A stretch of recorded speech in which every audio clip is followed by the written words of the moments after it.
Okay, thank you all for joining us for this first virtual overview and scrutiny meeting. It is the first time we're doing an overview and scrutiny meeting that's virtual. It is also going to be a very large meeting. We've expanded the membership, so if everyone could bear with us as we go through it all. Present at this meeting are members of the Overview and Scrutiny Committee, members of the two subcommittees, that's Health Subcommittee and Performance and Finance Subcommittee, and co-opted members and representatives of the Harrow Youth Parliament. So we have a large group. We also have a large number of officers here. We are here to question the Chief Executive, the Leader of the Council and the Cabinet Member for Finance. So we've also got them here as well. I'm going to introduce members of the Overview and Scrutiny Committee. There's no need for you when I introduce you to say anything. I'll just name you, and then when you do come to speak, certainly for the first time, but all the times if possible, if you can just say your name just before you speak, so that those watching know who you are. So you've got myself, Councillor Sachin Shah, I'm the chair of this committee. You've got Councillor Dan Anderson, Councillor Jeff Anderson, Councillor Sarah Butterworth, Councillor Honey Jamie, Councillor Stephen Greek, Councillor Jean Lummerman, Councillor Chris Moat, and Councillor Kanti Rabadia. We also have co-opted members of the Overview and Scrutiny meeting here, Mr. Ransley, Reverend Rees, Thomas O'Hare, and the leader of the Harrow Youth Parliament. Can I refer officers and members to the published protocol on holding virtual meetings, and can everyone note the following? Members of Overview and Scrutiny Committee, that excluding co-ops and Harrow Youth Parliament, please ensure you have your video on at all times, but your microphone on mute unless you are speaking. Other members and officers, please switch off your video and microphone, and switch off your microphone, switch off your video, put your microphone on mute until you're invited to speak by myself. In case of technical problems, the meeting will be adjourned and until the issue is resolved. If technical problems persist and the meeting is in quorum is 4 for this meeting, the meeting will be abandoned and rearranged for a later date, although hopefully we don't need to use that. The meeting will go by the clock, so we started at 6 o'clock on mine, and we will finish, we aim to finish between 8 and 8:30, and that'll be based on my clock. The meeting is being audio and video recorded and will be available to watch on the council website. It is also being broadcast live as we normally have for public meetings. Right, I'm now going to go on. Sorry for that really long entrance to this meeting, but I think we're going to have to get used to it. I suspect this will be the same for many virtual meetings. Before I go to item 1 on the agenda, can I advise that Councillor Stephen Greek has replaced Councillor Richard Almond on the committee, and the appropriate written notice was received from the Conservative group on that basis. On behalf of the committee, can I thank Richard for his many years of service to the Overview and Scrutiny Committee. He's been involved as the vice chair for a long time, has contributed immensely, has always been open to the cross-party working that we operate within the Overview and Scrutiny Committee. And so can I thank Richard for his hard work. Can I welcome Stephen in replacing him? You've got large shoes to fill, Stephen, so can I welcome you to the committee? Right, now we get onto the agenda. Are there any reserved members of the committee? No, I think we have a full first team, so that's great. I'm going to move on to declarations of interest. Can I start with Sarah? Hello, hi.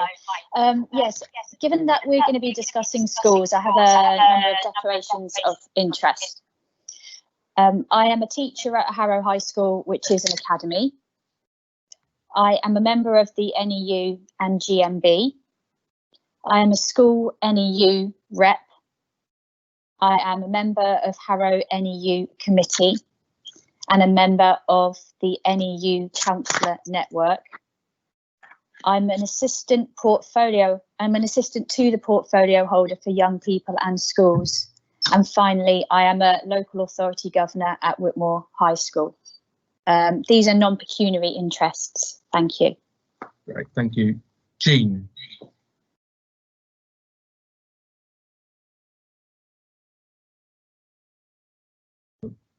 You're still muted, Jean. Yeah, thank you. That's the first one, isn't it? There'll be several. I am chairman of Shaftesbury High School for Children with Special Needs. And as Sarah said, since we'll be discussing schools, I wish to register that. And I'm also a trustee of Harrow Association for Disabled People. Thank you. Okay. Thank you. Stephen. Thank you, Chairman, and thank you very much for your warm welcome. I just want to declare a non-pecuniary interest that I am a governor of Wildwise Primary School. Also, that I am an employee of the London Assembly. I'm not expecting either of those things to become pecuniary interests. Right, thank you, Dan.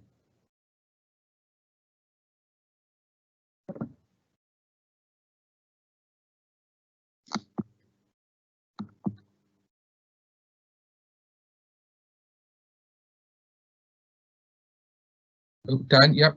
You want to go ahead? We'll hear you. Oh, no.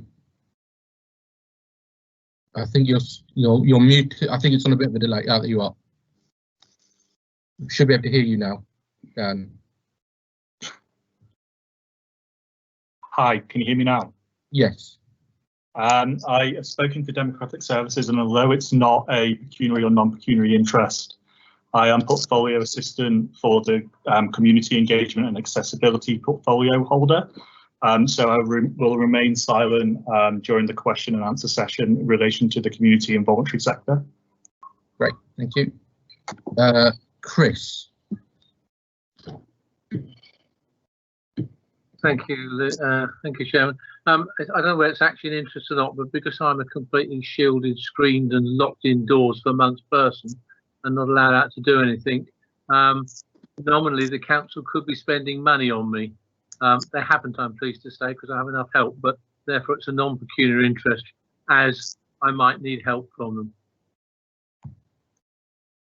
Okay, I see no other hands, but I do need to just to make sure that there are. Oh, I see Mr. Ransley, but I'll come to you now. I'm chair of St. John Fisher Catholic Primary School and vice chair of the Blessed Holy Family Academy Trust, both non-pecuniary. Thank you. Jeff.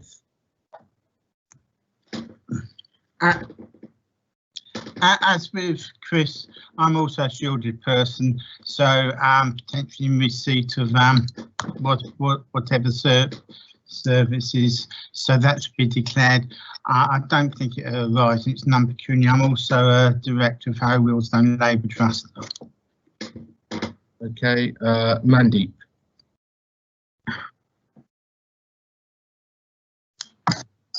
Sorry, just having some technical issues at the moment, trying to get the camera to work and fun. I just wanted to raise that I'm obviously a governor at Stanbourne Primary School. Thank you. Honey.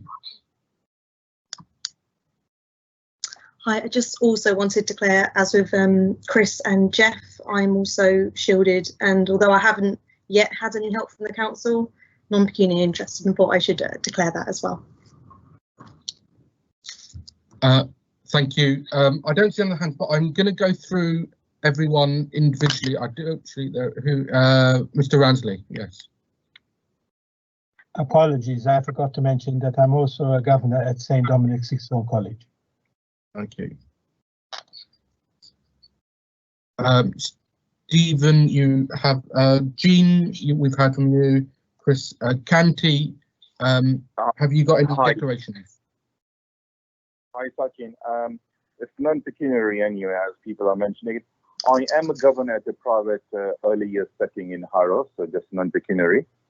And my son plays at St. Dominic's. I don't know, it's non-pecuniary probably, so I might ask questions on schools later. Thank you.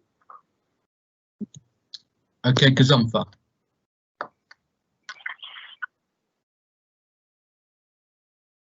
You are muted, Kazumfa.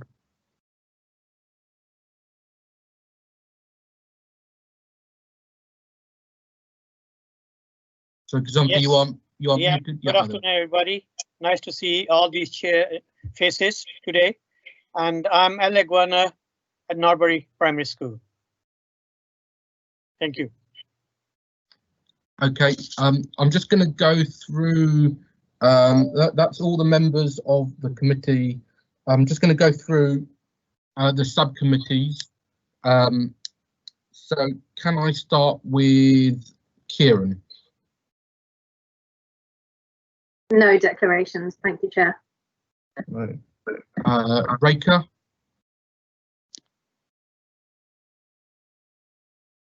Hi. I think I'm shielded person as well, but I don't, haven't got any help from council. I don't need that. Okay. Yeah. Right. No other Natasha. declaration. Yeah.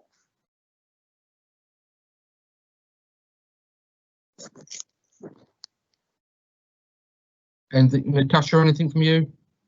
Hi, I was on the shielded list, but I think that ended yesterday. I haven't had any support from the council though, and I'm not planning to claim any. Thank you. Okay. Nitesh?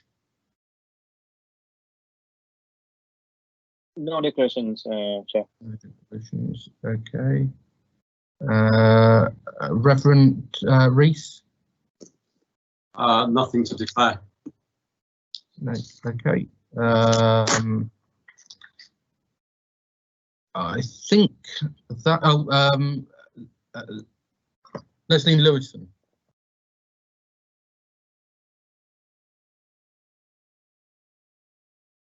Councillor Lewison, are you here? Yes, just to say my Yes. father is in a Harrow care home. Okay. Veena Mitani. Yes, there is some COVID work and BAME work gonna be discussed. And if public health is mentioned anywhere in those reports, then I'd like to declare a non-pecuniary interest. Okay, I think that is everyone. If I haven't called you, can you just unmute yourself now and quickly shout out? I think I've got everyone. Chairman, just myself, Pritesh Patel, nothing to declare. Sorry, Pritesh. Okay. So anyone else? No. Sachin, it's Graham. I have a non-pecuniary interest, and I am a school governor at Alexander School in Alexander Avenue. I am also a member of the GMB, which has campaigned around the school opening times and dates of opening. Great, thank you. Adam? Nothing from me, thanks. Okay, right. Sorry, I normally just scan the room. Paul Osborne, I know you're in the room as well. Have you got anything to declare? No, I don't have anything to declare. Right. Okay, right. I think that's everyone, unless I hear anyone shout otherwise. No. Okay. Right. Moving on to item. Sorry, that's taken quite long, but moving on to item 3 on the agenda.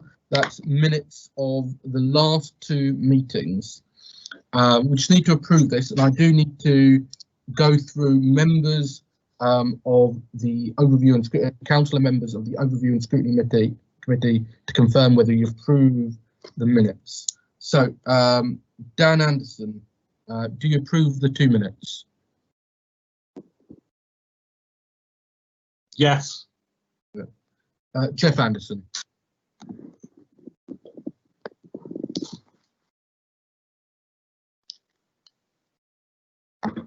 Sorry, yes. Sarah Butterworth. Yes. Honey Jamie. Yes. Stephen Greek. Yes. Jean Laminen. Agreed. Chris Moat. I can agree the oldest, but not the second one because I wasn't present. Okay. Kanti Rabadia. Yes, Chair, I approve the minutes. And the chair, Councillor Satchar, I approve both minutes. So those minutes have been approved, and that is unanimous. Thank you. Right, item 4 is appointment of vice chair. As we learnt, Richard Almond, who was our vice chair, is no longer a member of the committee. He's been placed on the committee by Stephen Greek, and Stephen Greek is the nominated person from the Conservative group. As is traditional, it is the nominated member from the Conservative group in the opposition that is the vice chair. So can I have nominations for the vice chair? Is there any proposer? Yeah, Sash and I propose Stephen as vice chair of the committee. Okay, Chris, that's proposing Stephen. Is there a seconder for that? I can second that, Sachin. Okay, that's been seconded. Are there any other nominations? Sorry, Councillor, it's Naksha Gilani here, clerk to the meeting. Councillor Pritesh Patel was the seconder, is that correct? Yeah. Can I just say, Councillor Pritesh Patel is not a member of the Overview and Scrutiny Committee. Sorry. He's a member of the subcommittee. So it can be cross-party as well if you want a seconder. Thank you. Go on, I will second it. I will second that to allow us to have seconded. So that has been proposed and seconded. Are there any other nominations? No, in which case I proclaim Stephen Greek as vice chair of the committee. Thank you, Chairman. Thank you. Right, item 5 is public questions. There haven't been any by the deadline. Item 6, petitions. Are there any petitions to present from members of the Overview and Scrutiny Committee? From members of any other subcommittees that are present today? From any other councillor or anyone else at the meeting? No? Okay. Thank you very much. In which case we'll move on to item 7. References from Cabinet. There haven't been any. Item 8 is establishment of subcommittees. Does the committee agree to the establishment of an appointment of members of the subcommittees of this meeting for 2021-22 as laid down in the paperwork published? It's the chair. Okay, right, I need to seek nominations from the chair. For the chair of the call-in subcommittee, I nominate Councillor Angela Murphy-Strawn. Can I have a seconder for that motion? I'll second that. Who's that? Is that you, Jeff? I was going to. Somebody's got it first. Okay, chair of call-in subcommittee, proposed by me, seconded by Chris. Are there any other nominations? No. Okay.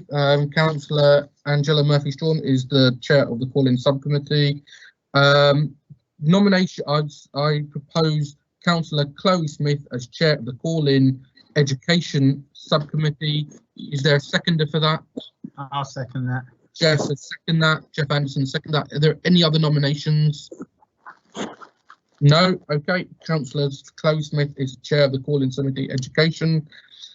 Councillor, can I nominate as chair of the performance and finance subcommittee Councillor Kiran Ramchandani? Is there a seconder for that? I'll second that if you like. Dan Anderson has seconded that. Are there any other nominations? No. Councillor Ramchandani is chair. Councillor, can I nominate Councillor Rekha Shah to be chair of the Health and Social Care Subcommittee?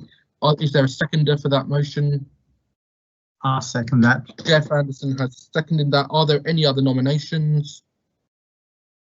No, in which case Councillor Rekha Shah is the chair of the Health and Social Care Subcommittee for the next year. Right, item 9 is appointment of scrutiny leads, which is set out in the published papers. Right, I now need to go through each member of the committee to check that you approve these nominations. So I will start again with Dan Anderson.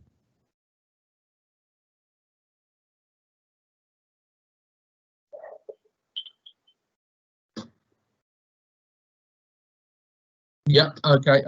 Thumbs up from Dan Anderson. So Jeff Anderson. Agreed. Jeff. Sarah Butterworth. Agreed. Honey Jamie. Agreed. Stephen Greek. Agreed. Agreed. Jean Lammerman. Agreed. Chris Moat.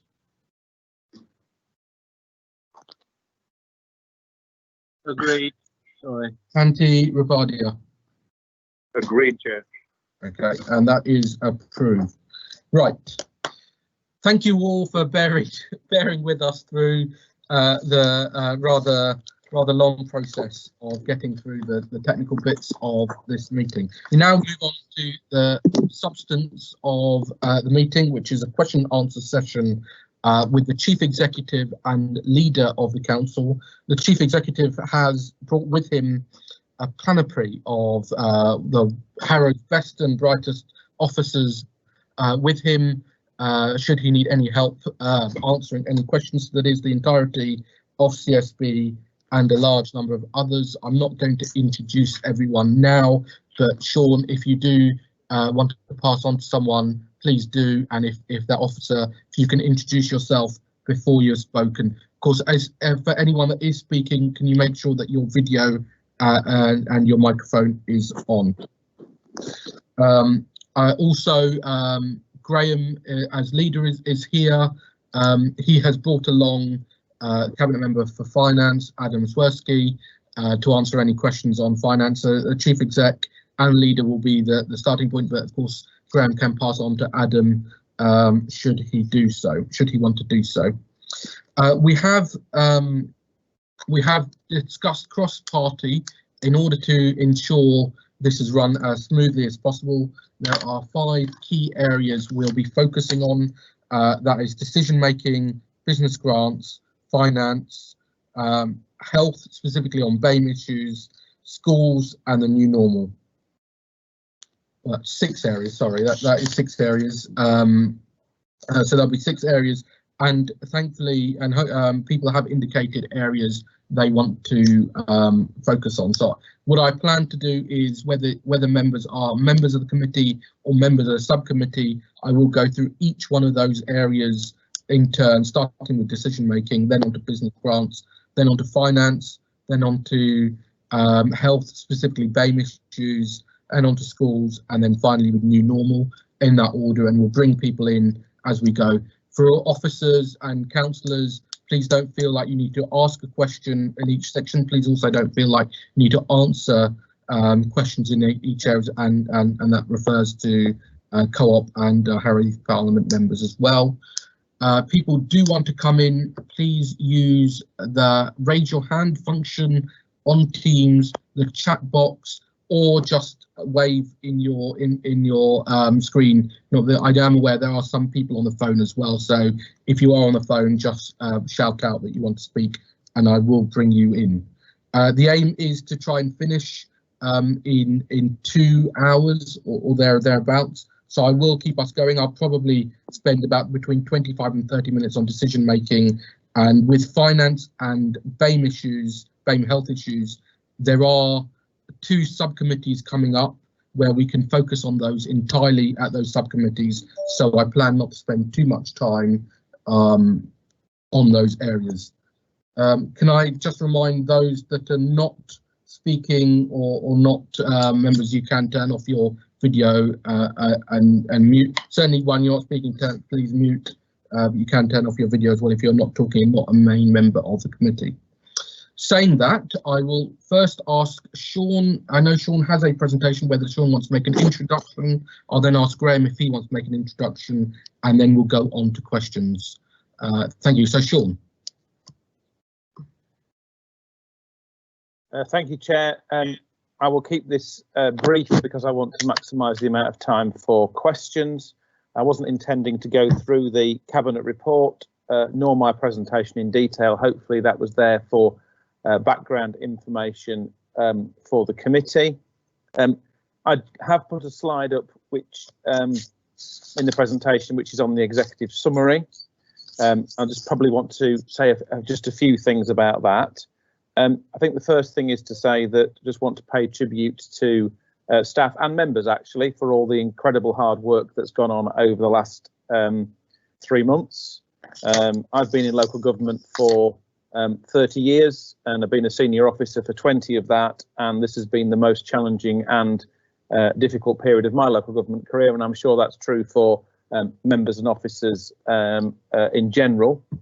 And I think that overall, local government in general and Harrow Council in particular has done a very, very good job in a very difficult set of circumstances. Of course, everything hasn't been perfect, and as always, there'll be lessons to learn, which I'm very happy to talk about. But I think overall, I think that we've responded to a very difficult and challenging situation very well. Clearly, the situation we are in nationally is that whilst there is still an emergency in place, London in particular is past the peak of the first wave of the virus. So whilst there is quite a bit in the report and in the presentation about what we have done, I think it's right, which is your last area, Chair, to be focused now on what the new normal coming out of lockdown and restoring services and looking at recovery is going to be. I'm sure that'll be a big focus for the next year. Some things to pick out. I think that as well as the services themselves holding up very well, adult social care was under an extreme amount of pressure, probably for a 3 or 4 week period, but generally speaking, our services have held up very well.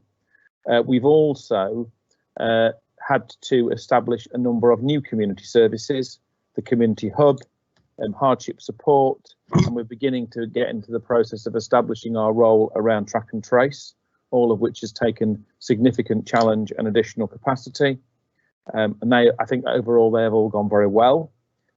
We've also had the responsibility for distributing a significant amount of hardship support and business grants. I think everybody will know, and it's an area you wish to ask some questions about, understandably, that business grants has been particularly big challenge for us as the council, but we have now made generally some much better progress around that. But I'm sure there'll be some questions on that. And similarly, the potential budget impact of coronavirus on the council is extremely large. This is to do with the extra expenditure we've had, very significant loss of income, and also the challenge in delivering income targets and budget savings that form part of the medium-term financial strategy. And the council has had £13 million of emergency funding from the government, which covers probably our costs for 3 to 4 months. And we're obviously hopeful that there'll be further tranches of emergency funding coming through the government, but that is clearly one of our biggest strategic issues relating coronavirus is the budget. And finally, we are now beginning to see the impact and the work involved around the easing of the lockdown, restarting services, and everything goes with that. I would say actually the current period, and I anticipate the period the next 4 to 6 weeks, is going to be as busy as any period during the emergency. Certainly feels that's a significant challenge at the moment.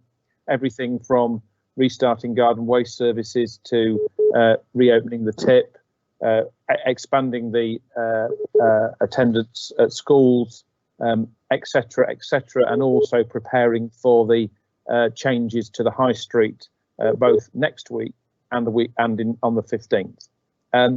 So, Chair, hopefully that's just been a very brief overview, which gives members a little bit more flavour, but very happy to take questions as discussed. Okay, Graham, I think someone is beeping like they're on hold. I mean, if you want to, I'm not sure where that's coming from, but if someone can work out where that's coming from. And while that's happening, Graham, do you want to add anything? Thank you, Sachin. I just like to add just a few points. I think if we look back, it's just a few short months ago in February, we were sitting in the council building setting a budget. And at that meeting, Adam sort of set out what we were doing at that time around trying to prepare for a COVID-19 sort of impact in Harrow, although at that time we did not expect it to get as bad as it was. I think as well that, you know, we've come into this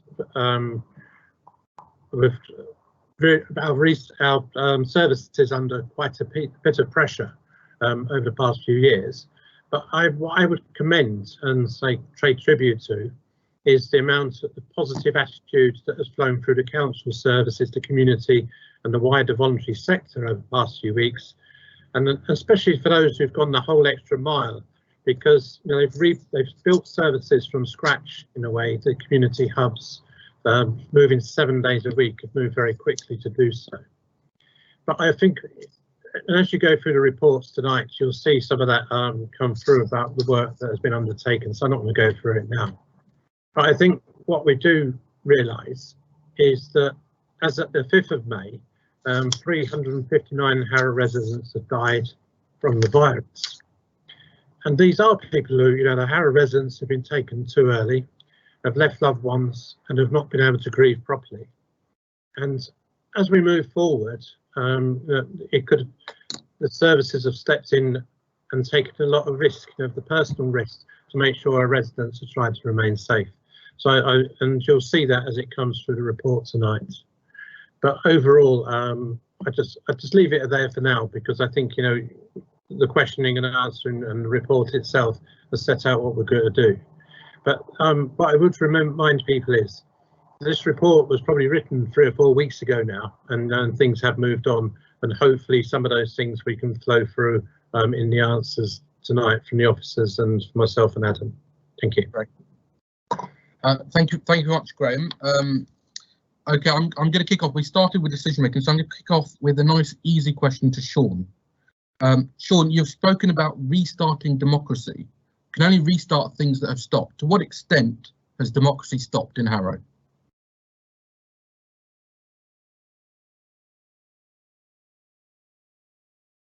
Sean, you're all muted. Apologies, Chair. Yes, sorry. Thank you, Chair.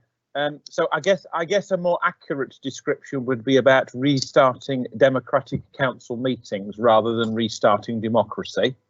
I think throughout the whole of the response to the coronavirus and all the emergency, actually the decisions and the action that was taken, which was predominantly, I suppose, legally and officially taken under mine and on other officers' delegated powers, was shared extensively and consulted extensively with the leader, the relevant cabinet members, and actually very extensively with the opposition.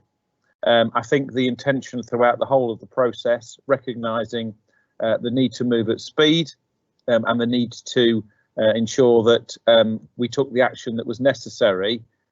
We did that on the basis of trying to ensure that there was the maximum amount of political engagement in those decisions and political influence on those decisions, which were achieved both through the cabinet members, the cabinet collectively through briefings, and also through consultation with the opposition. I think what we've been very focused on trying to do is to stop having to use those necessary but temporary arrangements, and get back to the point where we can have proper meetings and make the decisions in the way which we've been able to do through by having planning committee, the first cabinet meeting, and this overview and scrutiny committee. And I'm hopeful that as every week goes by, our ability to re-establish the rhythm and frequency of all the meetings that we should have will be there again. So I guess it was a temporary pause on the formal meetings of the council, which was supported by various temporary changes to legislation to allow that to take place.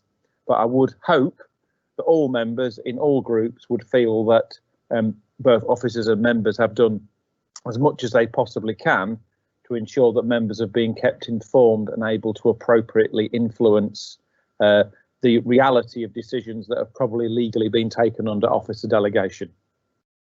Okay, thank you, Sean. Stephen.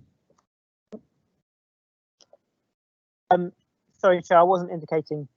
Oh, sorry. Sorry. I thought you were looking to make something in which case, Honey. Thank you, Chair. This is to Graham and Adam, I suppose. I just wanted to ask, have you found that more decisions have been made by officers during this time? And what impact has that had on political leaders being able to pursue policy? Cool. Yeah, thank you, Honey. It's an important question, really. When I set out the introduction, we started at services under major pressure. And one thing I always insisted on was we had that democratic oversight.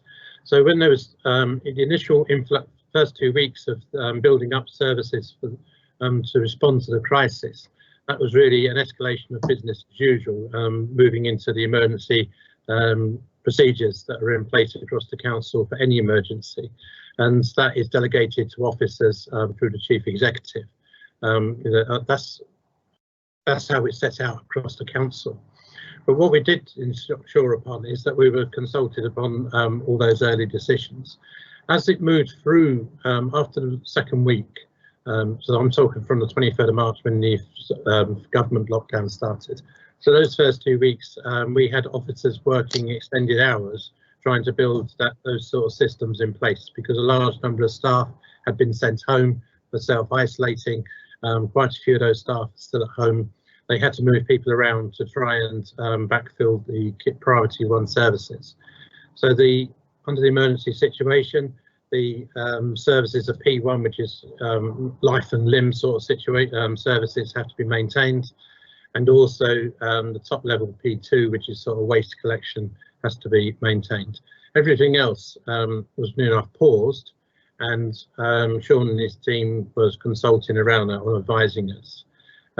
As we moved into the pandemic, as I would say, cabinet members were getting more involved with some of the discussion around the longer term, because by then we'd seen how badly it was actually hitting Harrow. Northwick Park Hospital was closed down for a few days. There was massive arguments in the press about the NHS under massive pressure. It was setting up the community hubs, and people didn't know how that was meant to operate, and other things that were coming through. So I think that democratic oversight has been there, and that's why we were keen to, once it was safe to do so, when we had the facilities to do so, which is the IT equipment, of why we wanted to start holding committee meetings again for the key committees. So specifically, although planning was going through anyway, we wanted cabinet and statutory quite right to say we also should have scrutiny in there as well, just to make sure that we, as we go forward, that we keep that democratic oversight in place. Shall I jump in as well, just briefly?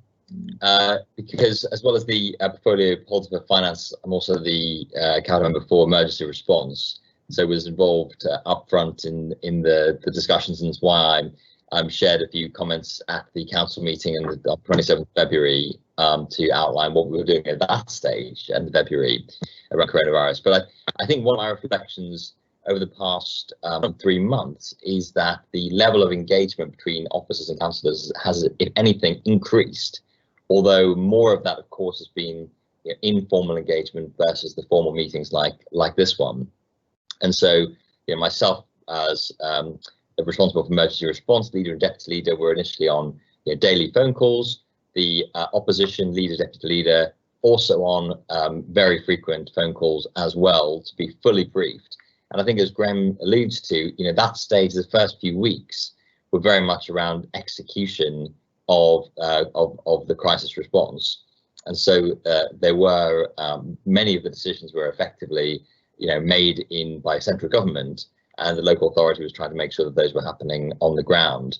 We know that big execution gap between what central government has said and what has actually been available on the ground has been significant, and we've tried to fill that. There were, I think, some specific decisions early on, some questions around parks, for example.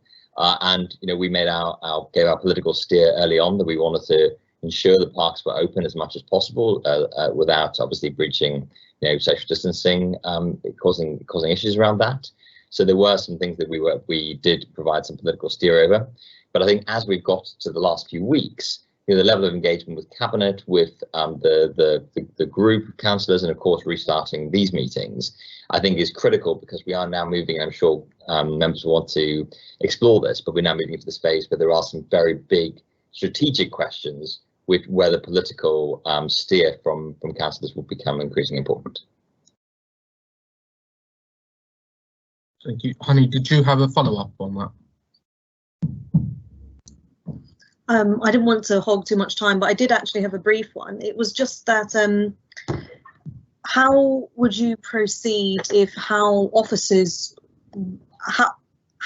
wanted to act was different to how members thought we should act and proceed? Shall we start with ask Graham to answer that start? We had some very robust discussions about a number of things, but I think we moved forward with a lot of consensus and taking advice from the officers, in their professional role of what they're employed to do. I did forget one thing actually, which I shouldn't have done, is one of the part of the democratic oversight was making sure that all councillors were kept regularly updated with what was going on, and as best as possible. It was 2 or 3 times a week the updated emails were coming out, which does take a lot of time. I know it's down to one day a week now, and Charlie sends it out on a Thursday, which is very useful. And they've also given their time up to attend group meetings to have that question and answer session, so they could give an update of where we were that week, but also to have some sort of challenge that was there. So I can't think of anything that the team have done that I would have said we should have done differently. Round of consensus, all of one mind. That's always very, very positive. Are there does anyone else want to come in on this? Either just shout. Oh, Dan, yes, you've got the floor.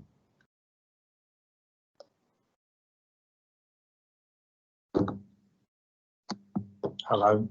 This mute isn't working. That's all. All right, you are unmuted.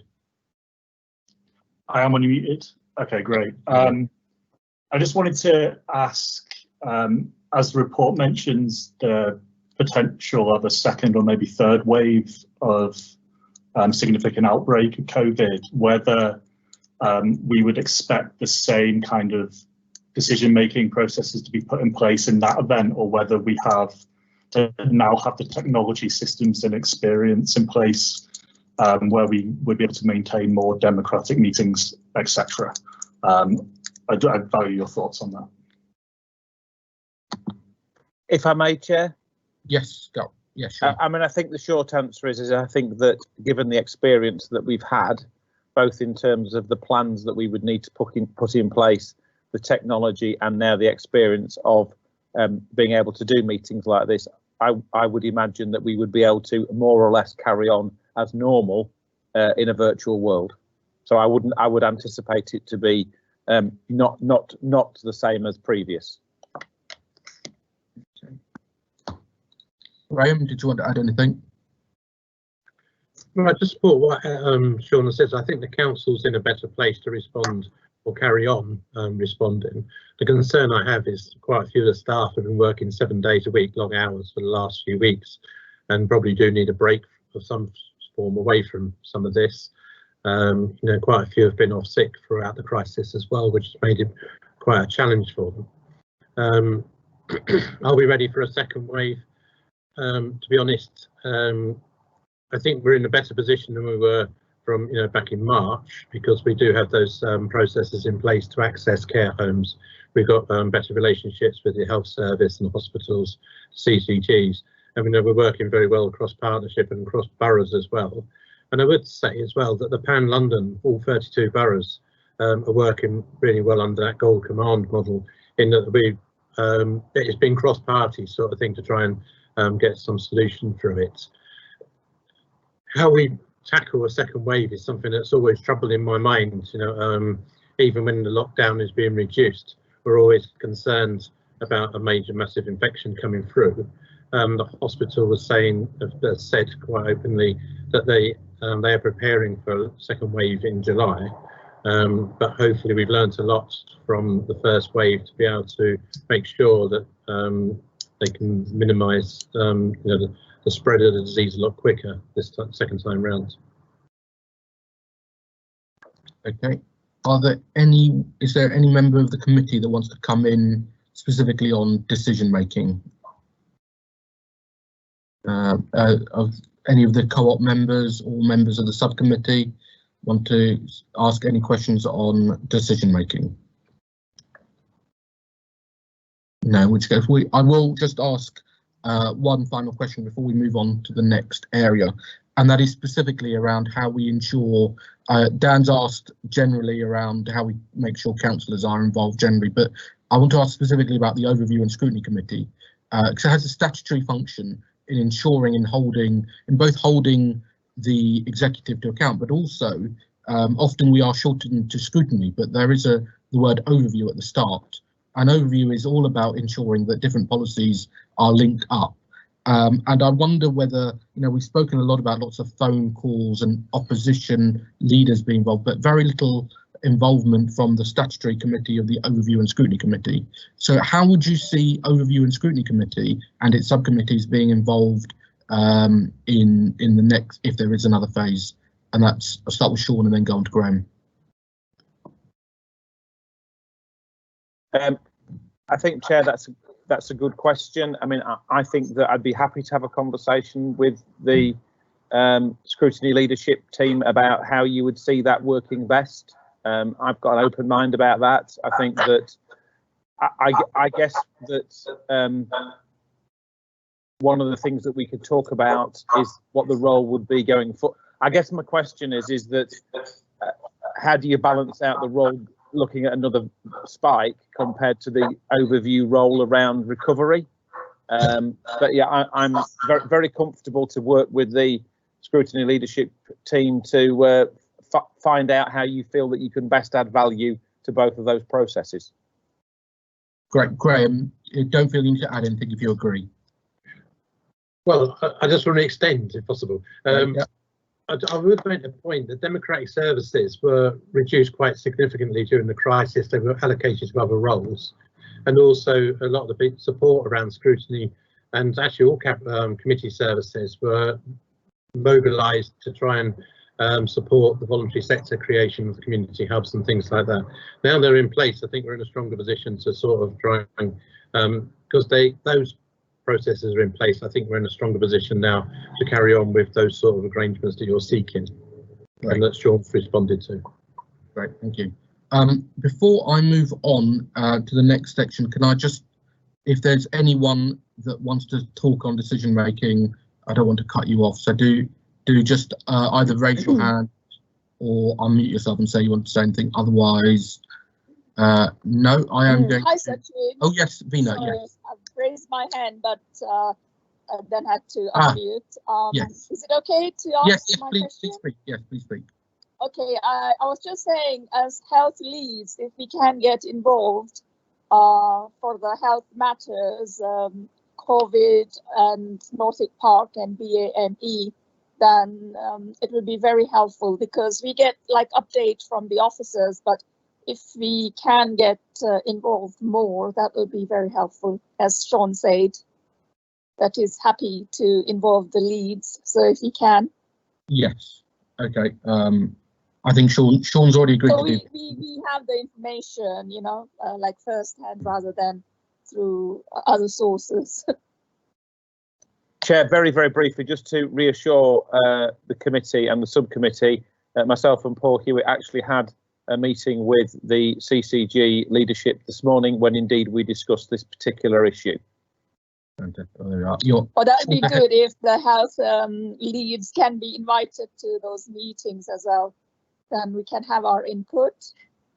Okay, thank you. All right, Sean is nodding. And can I welcome Dr. Murali to the meeting? I know you were held up, but welcome to the meeting. Thank you. Thank you. I am going to move on to talk about business grants, and I know Stephen wanted to ask a question on business grants. Thank you very much, Chairman. I've got a few questions to ask. So with your indulgence, I just wanted to go through them in turn, if that's all right, hopefully briefly. Firstly, the Cabinet report, page 51, estimates that 2,800 businesses are eligible for grants. The presentation, which was provided to us on Friday, estimated 2,500. And the figure that the council provided to the government was 2,050. Can I check which of these is correct and why we have so many different estimates? Stephen, they're all correct in their own way, but if you don't mind, I can ask Charlie Stewart to explain why they're all correct and what the position is. Okay. That's okay, Chair. Yeah, fine, Charlie. So, Stephen, the actual is 2,050 is the expected number of applications that we receive. That is the number we have to report to government because it estimates the amount of money that we are likely to spend. We have had over 2,500 applications, but a lot of them are duplicates. We've had some businesses, for example, provide 4 different applications for one reason or another. So we whittle it down, and then of course there will be those that will be refused their application because they do not meet the criteria. So the 2,050 are the ones we are expecting to approve, and we are nearly at the end of that approval process. Does that help? Thank you. That's helpful. The issue that I had was that I noticed that also in the Cabinet paper, it says that Harrow has the second highest number of SMEs in London. So, and also, of course, the original estimate from the valuation office was 3,300. Why do we have such a low estimate if especially if we have the second highest number of SMEs in London? And we've got the second highest number of SMEs, and we're actually the second lowest in terms of number of businesses that we think are eligible. So we have a set of circumstances in Harrow Borough regarding the types of businesses we have, large number of micro businesses, so a large number that are not registered at all, and therefore the estimation that was done was quite high compared with that we will actually expect to see at the end of the day. I can get you detail on the difference between the two, but I don't think we'll ever get down to the last 10 or 20. We can estimate the numbers between the two and give you that if you so wish. Thank you. I note that looking at the government table, we're still the second lowest in London in terms of the number of grants actually handed out. Can I check why that is? Why we are so much lower than the rest of London in terms of grants paid out, and what the average length of time is to process an application, and the average time taken once an application is approved to pay the money out? So I don't know, can I refer you to the brief that was sent out to all councillors regarding the particular situation that Harrow finds itself in? Regarding number of applications at businesses, I can resend that out, but that explained our situation and why we have number of businesses that we have that are eligible for or likely to be eligible for grants. Regarding the details of the amount of time for application, there are several stages in it. It's a fairly complex situation, so it depends what you mean by the application. All applications were processed within, I think it was 2 weeks after the first closing date of the 20th of April.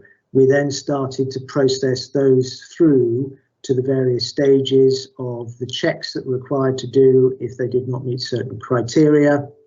There was then the turnaround time on the application for the Experian or Spotlight checks, which is out of our control, by the way. That's sent off to do so, which tends to be a few days. And we are then into the processing part, which says for those that come back, which are still red or amber, i.e. they have something that we potentially need to check through, that officers are doing those through. So it depends what piece of the application you're talking about, the amount of time it takes from the application to actually the payment.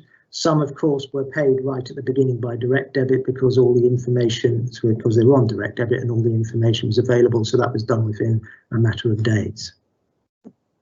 Okay, I mean, I have been getting various correspondence about the time it takes to actually pay the money out once the grant is approved. And I know that I think that you look to pay it within a week or something. But there have been, I've seen cases where it's been significantly longer than that. The other thing is that in terms of the applications being processed, I noticed the presentation, it says that all grant applications have now been processed. I actually know of at least one case that was only processed today. It was only, the finished processing today, and that business had actually applied at the beginning of April. And they're not going to get the money until next week. So that's more than 2 months after they applied. So how and why are some of these applications taking 2 months to get processed? I mean, is that acceptable? Can I just step in as well? I mean, this point. So I think in terms of the amount of time for processing, when Charlie says that the applications were processed within a couple of weeks of the application deadline, that means that we've gone through every application. And obviously, the process that we went through was that anything we could pay immediately, we did so. And many of those were, for example, businesses that were already on direct debits or where all the information matched up. But with the approach we took in Harrow, which I believe, although very frustrating for applicants that had to wait longer, was that we wanted to make sure that the money that was being sent out was going to the right businesses. And that's for 2 reasons. One was to protect the Harrow taxpayer, because if we get the money to the wrong businesses, then there's a higher risk that we'll be asked to pay that back to central government at our own taxpayers' expense, something we just can't afford. But also, secondly, because we know of many cases where, for example, businesses were, there were various intermediaries attempting to take commission, for example, significant amount of commission off those businesses. So the approach that we took was that a large number, I think it was something like 1,000 applications, once we had processed them, had to then be sent off for the additional checks. And that meant that, it took some days for those to come through. That is a process, and there were a large number of applicants who went down that process. But then additionally, after that, a number of those applications, quite a significant number, in the several hundred, unfortunately, did come back with further issues. And that could be, for example, that you have the name of the business rate account was not the same name as the applicant, for example. That's just a case I just saw earlier today. And in that case, of course, there is a layer, unfortunately, we have to go back, ask for further information, get clarification. The information coming back from the business might not be exactly what's required, so further round of communication. And unfortunately, all that has taken some time, and the number of applications that we've had just simply means, with the number of people we're able to allocate to work on this, has simply created a certain amount of time lag. I mean, what I would say is that I know it's incredibly frustrating at a time when businesses badly need money, but equally the application process was only opened once guidance came from government at the end of the first week of April. So this entire, the distribution of something like, several tens of millions of pounds has taken less than 2 months. And I think when we look back on that logistically was a complex operation to get done in ultimately a relatively short space of time. Thank you, but I mean the thing is, we're by far from the only council that's having all these issues. Every single council will have had all sorts of different issues to deal with, and I think we've paid out something like 65% of our 42 million allocation. That is the lowest in London and the 9th lowest in England. We've had something like we've had 2,500 applications in Harrow, but some other councils, even in London, have had 4,000 or 5,000. Some in England have had in excess of 10,000, and I'm not clear why we uniquely have done so badly in paying out this money. Is it that we're adding in too many criteria? Is it that we had lots of internal issues? Has IT been an issue in trying to get these processed? I'm just trying to understand why we have had so much more difficulty in getting these things processed than other councils have. So I think Sean. Steve, so I think that there's 2 points I'd want to make. I think the first point to make is I think we just need to be very clear about the numbers. So we expect to pay out somewhere around £31 million. So to some extent, and this is not your fault or the government's fault or anybody's fault, right from the beginning, the percentage that has been quoted has always been incorrect, because that percentage has always been based upon an assumption that Harrow would pay out £42 million because there's £42 million worth of eligible grant in Harrow. The reality is there's somewhere in the vicinity of around £31 million worth of eligible grant in Harrow, and we've currently paid out 92% of that. So we haven't paid out 65%, we've paid out 92%. And again, the total number of eligible businesses will not be 3,000, it will be 2,000. So based upon the actual money that we could allocate and the actual number of applications, we are very near the end of that process now. So that is the actual situation in terms of growth. I'm not disputing, and Charlie can give you some reasons, that because of a series of factors, some within our control and some without our control, that this has taken potentially longer in Harrow than in some councils. But I think it is important that we understand that we are talking about the right numbers. Okay, Stephen, I'm going to bring in, you've had quite a long crack at this. I'm going to bring in Jeff Anderson, and then if we've got a bit of time, we'll come back. Jeff. Right, yes, I mean, obviously, sort of, a large number of businesses and small businesses in particular are really struggling for reasons we can all understand.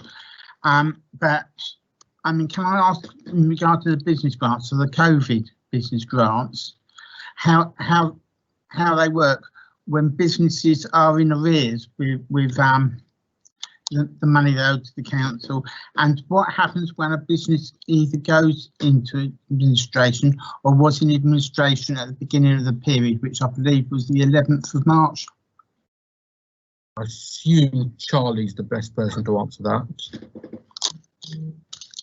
I'm not quite sure I can give you the answer on that specific one. So you're asking what happens if a company was in liquidation on the 11th of March? Well, no, basically what happens when a company goes into, well, when a company's in arrears, what happens with the COVID grant? Does the fact that they're in arrears to the council affect how the grant is given, or if the grant is given? And also when a company actually goes under during this period, or if a company has gone under during this period, what happens then? Well, on the second point, we haven't actually heard of any companies go under during this period of the application. I'm aware of a company where it happened to outside Harrow. So as far as we know, it hasn't happened in Harrow. As far as I know, it has not happened in Harrow. However, if you know of an example in Harrow, please let me know and we'll take that one up. As far as a company that was in arrears, what type of arrears are you talking about that would have made a difference to the application? Right. I don't know, but if a company owed money to the council, basically, how would that affect their grant application? It wouldn't. It wouldn't, no. Okay, fine. Thanks. That's the answer to that question. No problem at all. Okay. I'm just going to jump in with a question specifically to Adam. Adam, we know that in terms of decision making on the grants, that the council is based on what's best for businesses in Harrow, what's best for the public purse, and what's best for budget stability. Those were the three areas in Charlie's briefing. One of the areas that are missing is what's best for the public reputation of Harrow. Why was there presumably was a political decision not to include things like reputational impact? This has had a reputational impact on the council, so I wonder if you can explain why that was left out. Is this in the context of the decision to apply, you know, a high level of scrutiny to applications before grants are paid?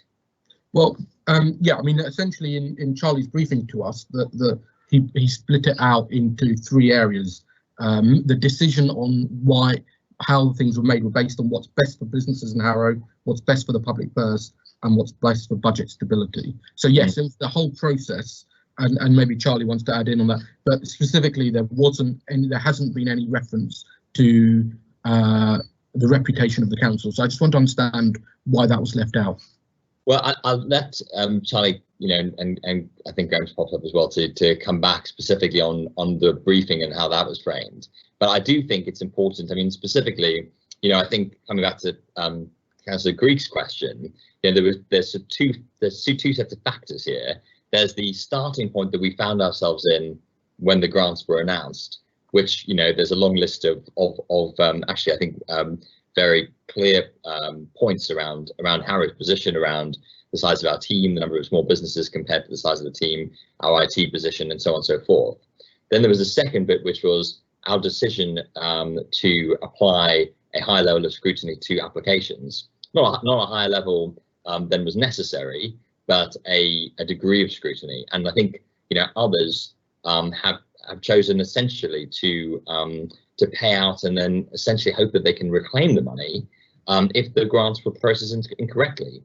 And so my view is that although it has been very frustrating that, you know, partly because, as Sean says, of the miscalculations to begin with, and partly because of the challenges we faced, and partly because of the scrutiny we've applied, that we ended up having some negative publicity around this. But I think we'd have even greater and much more important negative publicity if in a month or two's time we suddenly had a claim for several £1 million of essentially money that shouldn't have been paid out, which is now going to cost the Harrow taxpayer. So I think the reputational issues to at least a significant degree follow our ability to do the right thing for businesses and residents.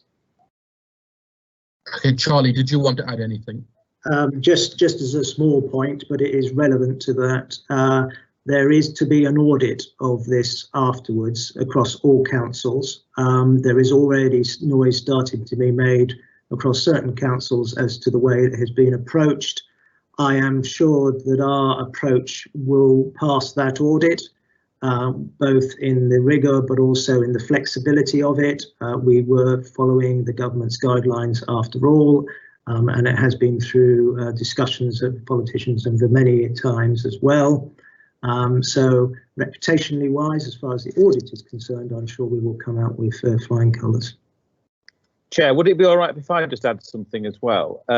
Why not? Thank you.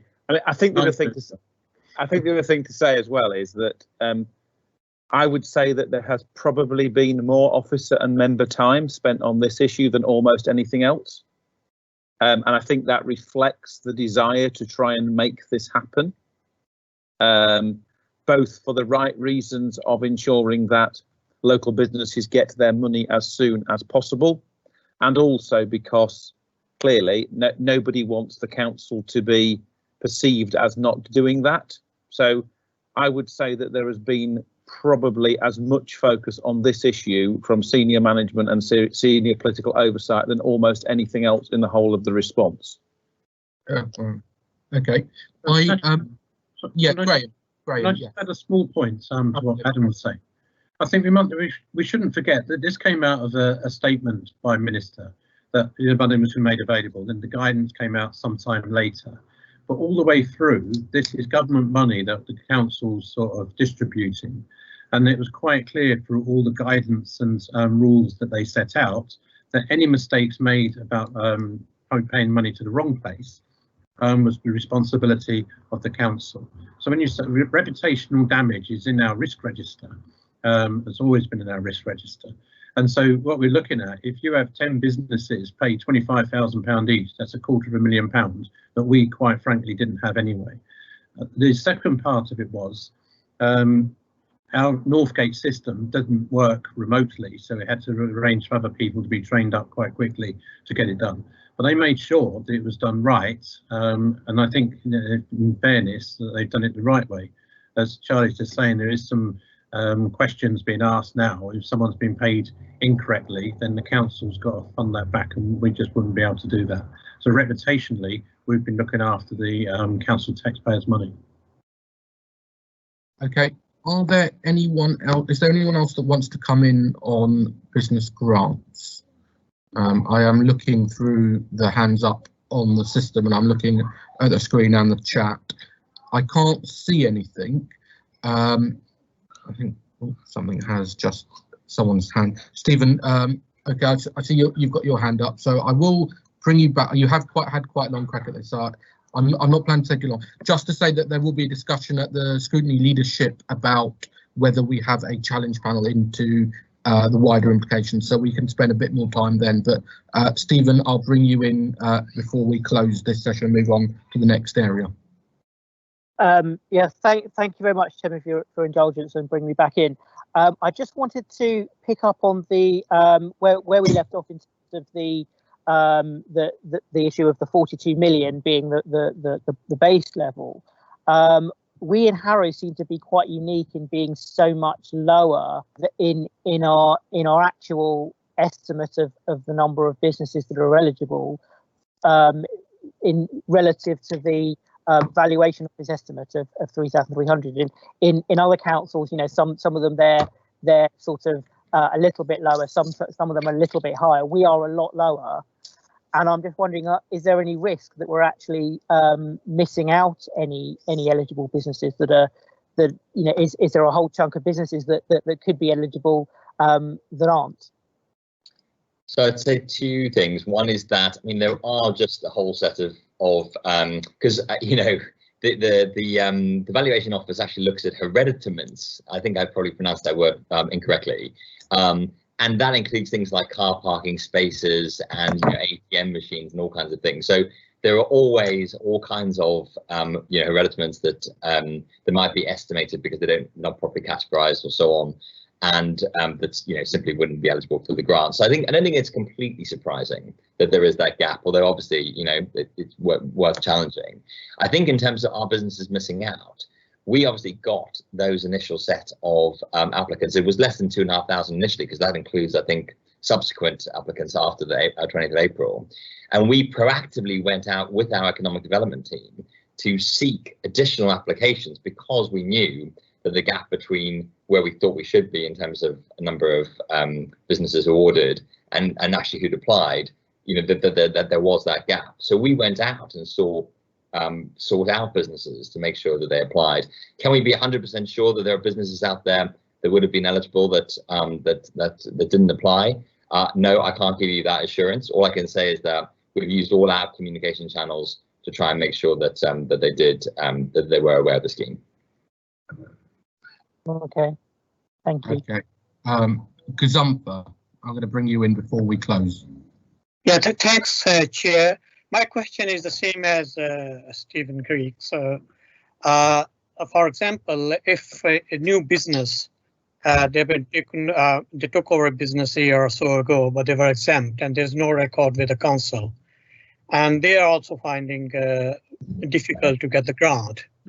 And I know one or two residents, I mean, in my ward, they applied and they haven't received still any answers. Adam, is there any reason for that? Thank you. So yes, Andrew, you're absolutely right that, you know, there are all these challenges which are somewhat a function of Harrow's business base, where, you know, businesses have been taken over, businesses don't have leases in place. It's very hard for us to just make sure that business, you know, is who it says it is. What I can guarantee you is that we're not just going to leave any applications sitting on the side of the table. We'll make sure that every single one of them we've gone through and either been absolutely confident that it's been rejected because it's just not eligible, or we will keep working with that applicant until we are able to get satisfactory evidence that allows us to pay out the grant. Obviously, you know, at some point we'll need to close down the remaining cases, but we're still at the point now where we're saying, you know, there are only a relatively small number. Unfortunately, you know, it's still the low hundreds, but a relatively small number of applicants still outstanding. And in each of those cases, there's issues that we are working through, and we'll make sure we continue working through them with those applicants, because we want to pay out the grant to eligible businesses. Chair, can I just quickly one clarification? Yeah, as long as it's quick, yeah. Adam, is there any criteria for these small businesses who are exempt? Criteria as in that would make them ineligible, or criteria, other criteria? Criteria to be eligible. Well, any business that's under, I think it's 11,000 rateable value should be eligible, but they have to be within the kind of business rateable world. So, you know, for example, we know that, you know, dentists or solicitors firms, for example, you know, they if they're above, they don't meet the retail criteria, for example. So there are some criteria, but I think it's worth those businesses that have applied to, you know, follow up with us if they haven't heard back at support for business at harrow.gov.uk, and we will come back to them and make sure that they either understand, either we process their application or they understand why they're not eligible. Thank you. Okay, I can't see anyone else indicating. I do want to move on to the next area that we have prioritised, which is the financial impact of COVID on the council. So we know that financially this council will be impacted quite heavily because of COVID. It's something that the leader has written to the government about. It's something that Adam has spoken about quite a lot, about the impact, and Sean and Charlie and others have also made the point.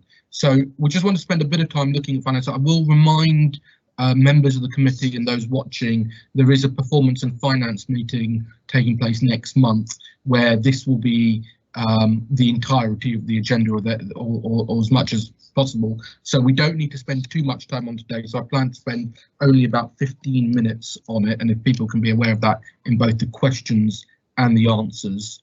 But in opening up that one, can I bring in Kieran as chair of the Performance and Finance Subcommittee?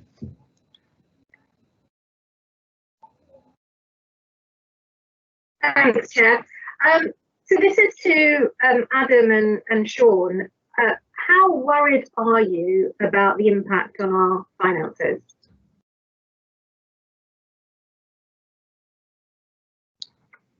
Who wants to go first? Sean? I'm happy to dive in first if you like. You go first. You go first. I mean, the answer, Kieran, is it is clearly a major worry. And I think where the worry stems from is that at the beginning of this crisis, you know, the government was telling us that we're all in this together.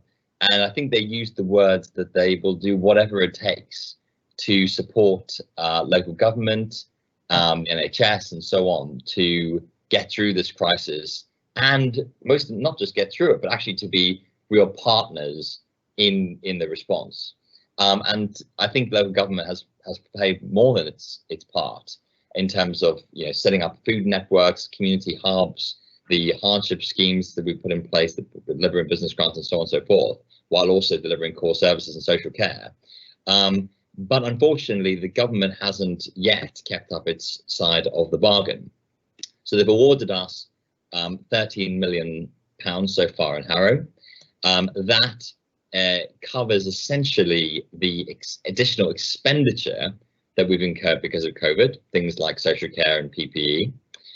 But what it doesn't cover is the very, very large drop in income, over £20 million we're currently estimating, which is driven by, you know, reduced council tax collections, reduced business rates clearly, but also the fees and charges that we normally collect.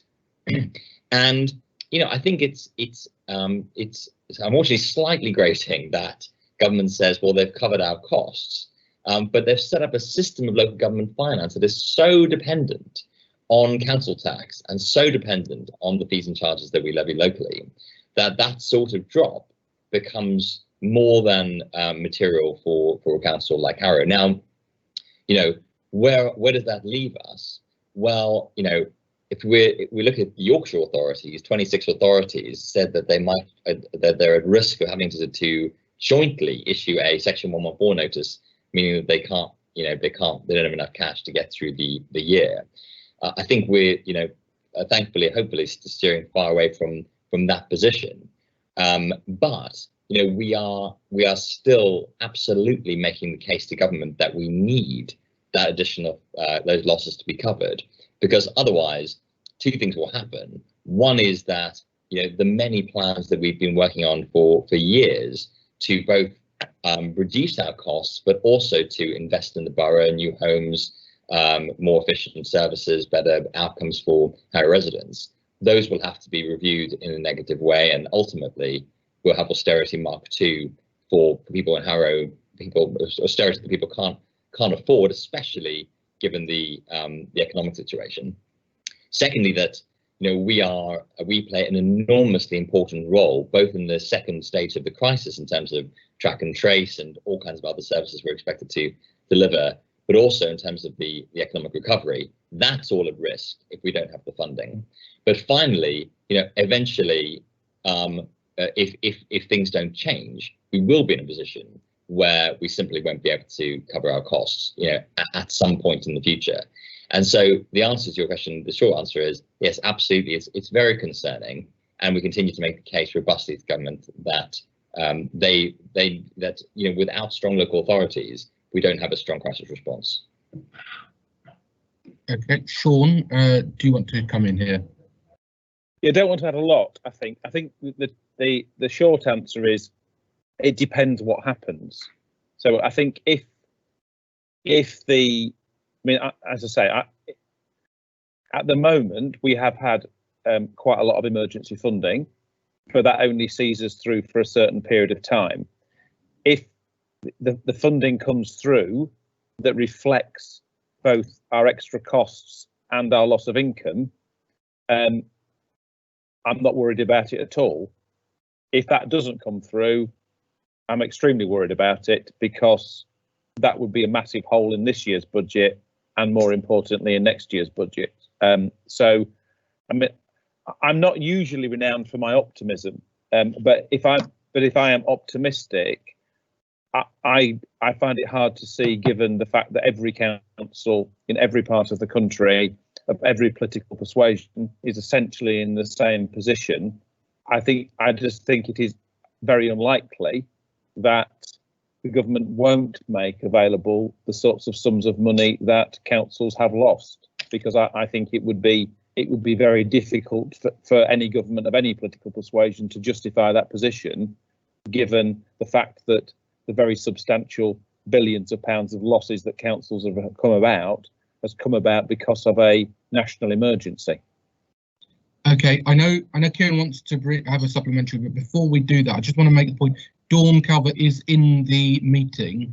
Dawn's our Chief Finance Officer, the person that would have to issue the Section 114 notice, should that be necessary. So I think it's worth, Dawn, if you have anything to add, I think it'd be worth hearing from your point of view as Chief Finance Officer. Okay, thanks. I mean, I haven't really got anything different to say other than Sean and Adam. I think Sean's point is very succinct. If they do give us the money, which, you know, they have assured us that they would cover our costs, if they do give us that money, we should be okay. But if they don't give us that money, then we will have a big gap this year and next year. So it is very, very important that they give us the funding that they did promise that they would provide to us. Okay, thank you. Kieran's got a supplementary, then I'll bring in Pritesh. Kieran. Thank you. Good to hear your optimism, Sean. That's very welcome. Based on that, can I get some reassurance that you haven't made any emergency decisions over the past 3 months? For example, any hiring freezes or spending freezes, or have you got anything imminently planned? So we haven't over the past 3 months.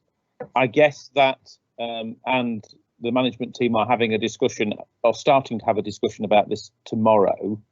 is that at some point, and I don't quite know when that some point is, but probably before the summer break, if there isn't any indication of the resources becoming available, we will start to have to think about what the alternative is.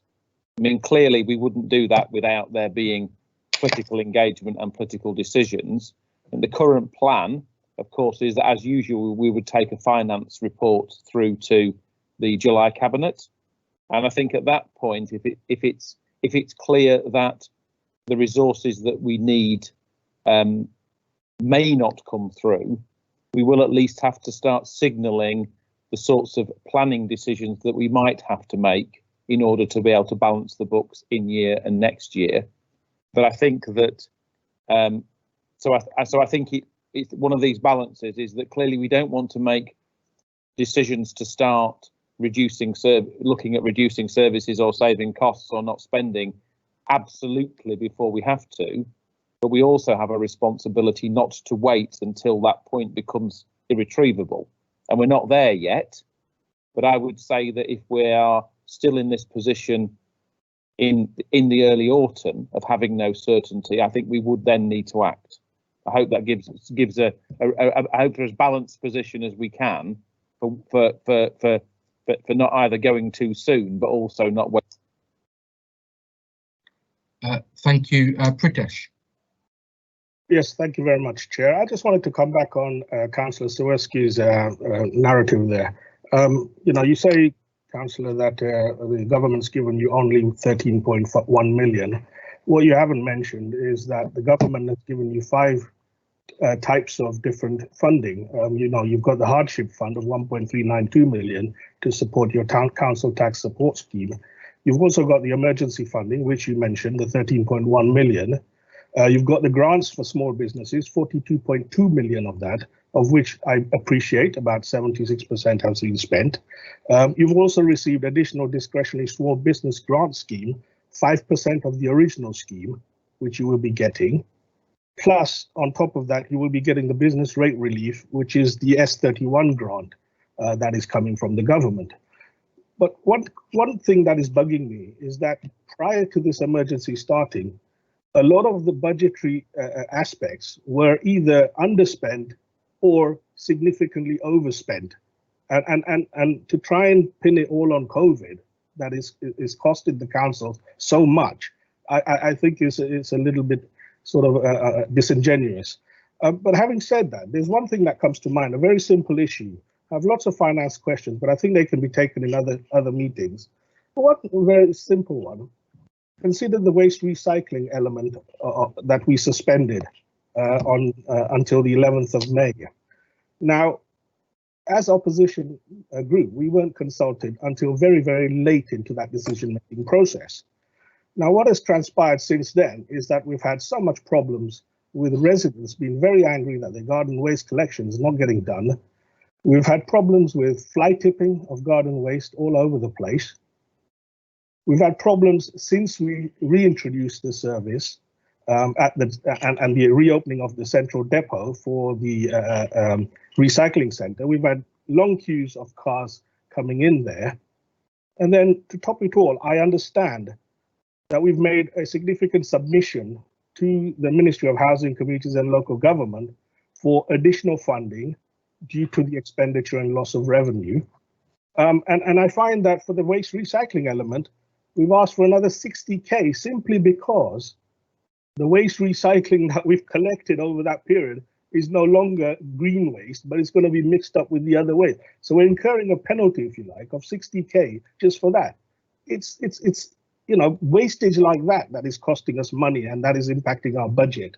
And I want to understand what the process. Can you wrap up your question now, please? Yeah, I wanted to understand what the process was to come to this decision, why this additional cost wasn't considered at the time when you made that decision.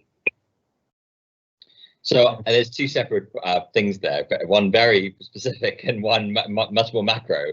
On the specific one, the decision. Turn on your video while you're speaking, please. Sorry. Okay. Great. The decision on the waste recycling centre was driven by the fact that we had a public health crisis and a pandemic, and Graham and Sean can talk to that. And I think that your leadership team was also involved in those decisions, because waste recycling centres closed across the country. So I'm slightly confused by that part of the question. On the first part, I would fully take your point, Pritesh, that absolutely our budgetary difficulties were not caused entirely, by COVID. We had budgetary difficulties beforehand, and in fact, it was very frustrating. It was deeply frustrating that many of the things that we would like to do, we were unable to do, partly because we still face significant, huge budget gaps, even after all these years of cutting spend and trying to be more efficient. But also because actually the planning horizon for finance, for local government finance, is so poor, and we can pick that up another time. It's an important point.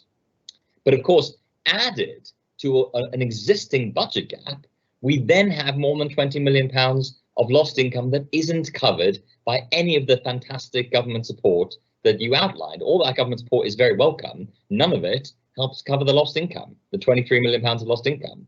So, as much as, I hope government continues to come up with new schemes to try and meet the enormous need out there, but we're still faced with our existing budget gap, plus the potentially up over £20 million additional gap that we now face. So that's, I think, the answer to your question. Thank you very much for that response, Councillor Sawicki. One very minor question. If you're very quick, because very quickly. Yeah. When will the residents get their refund on their waste services that were missed? Who wants to take that? I can answer that one, Sachin, because I'm also the chair of the West London Waste Authority, so all councils were doing the same thing and closing recycling centres. The garden waste, to be quite clear, couldn't start because we didn't have enough staff to run it in a safe environment and in a safe way. So we had a shortage of HGV drivers, which was a problem across all waste authorities. So through the West London Waste Authority, we agreed a compact of sharing out drivers if necessary, and staff had to go home. The refunds are being processed, and it's in the letter, the date is in the letter when they will be paid. It went to the people who paid for it. Okay. Thank you, Leader. Okay, so I think Chris wants to come in as well. Chris, if you've got a question, and then I'm seeing that Stephen's got his hand up as well.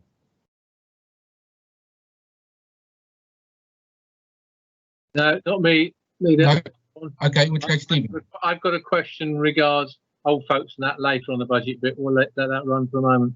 Okay, Stephen. Thank you very much, Chairman. Just to pick up on Councillor Sawicki on what you said about you said £23 million of lost income.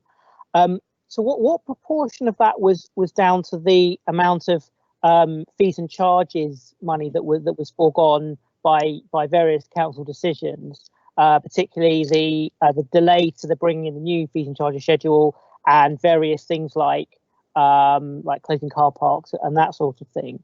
And then how quickly can we actually start to recover some of our financial position by actually bringing some of those fees and charges back in?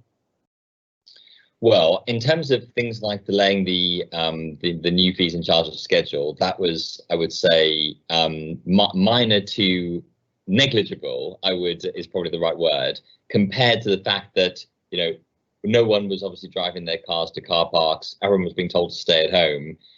We weren't able to collect rent on some of our local Harrow properties.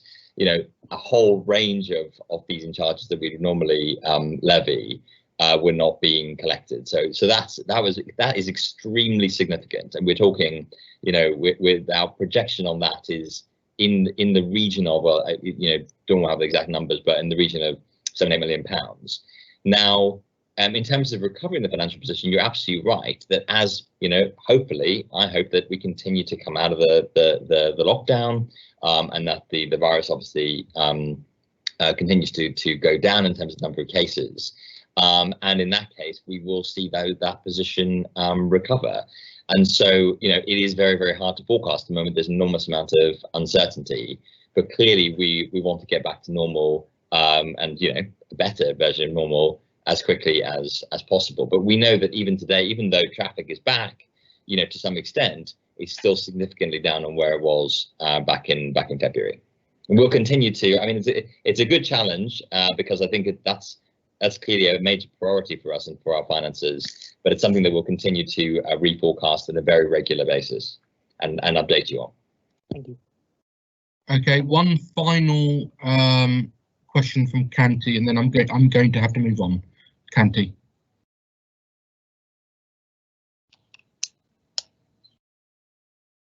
We can't hear you, Canty, if you are speaking.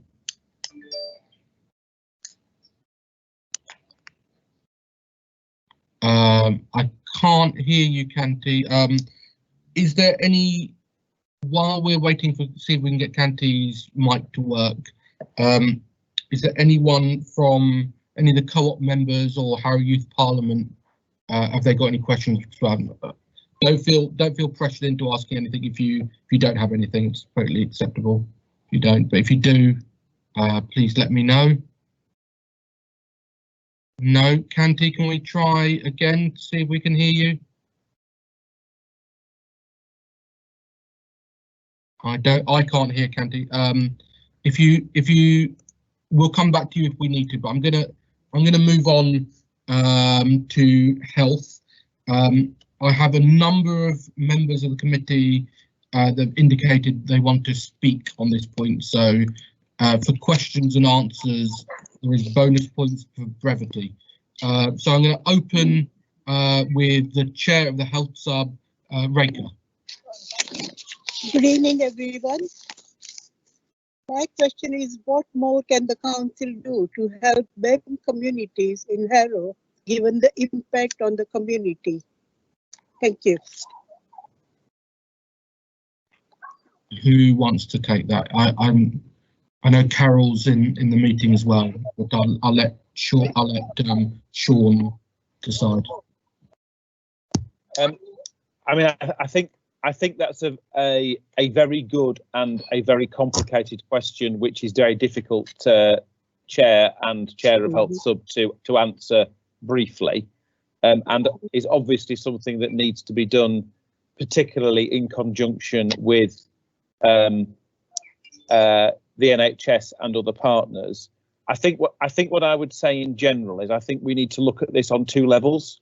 I think there's a question about if we have another outbreak, what more could be done in healthcare terms in order to be able to address the issue, and secondly, what do we need to do in the medium to longer term around population health to tackle health inequalities. Chair, I and Carol and other colleagues could probably spend all evening addressing this particular issue. I don't know whether or not there is any more that we could say in detail now, given the time. Sure, totally answer. Just to remind everyone, there is a health sub meeting coming up, I think later this month or early next month, and 24th, again 24th of this month. 24th of this month, so not too far away. Of course, this will be the entirety of the meeting. So for those interested, and it'll give to officers time to give full answer. That is the time to do it, but we couldn't let this meeting go without a reference to it. But totally understand that the most appropriate time is that meeting. Veena, can I bring Veena in? Hello, Sean. My question is about the PPE, which I had asked when you gave us sort of a brief chat at our group meeting. Have we got sufficient PPE for our care homes? And I don't know who supplies PPE to Northwick Park. And what is the situation of care homes at the moment in relation to death and availability of PPE to their staff?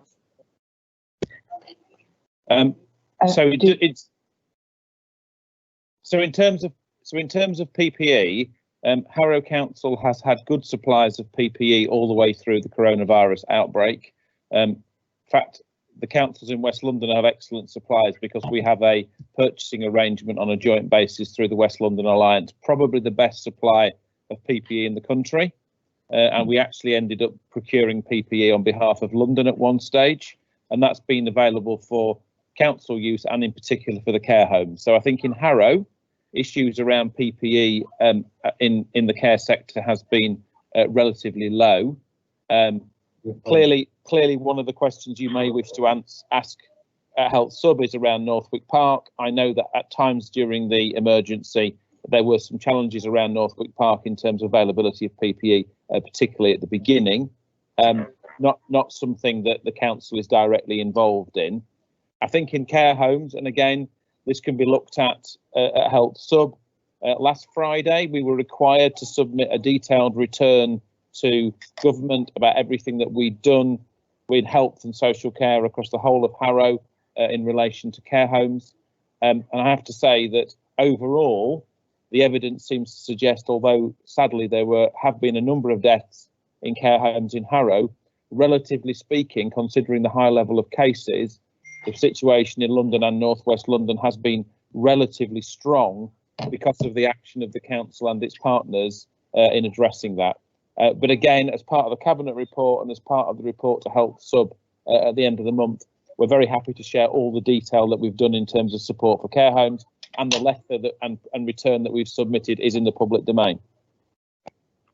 Thank you. Thank you. Tasha.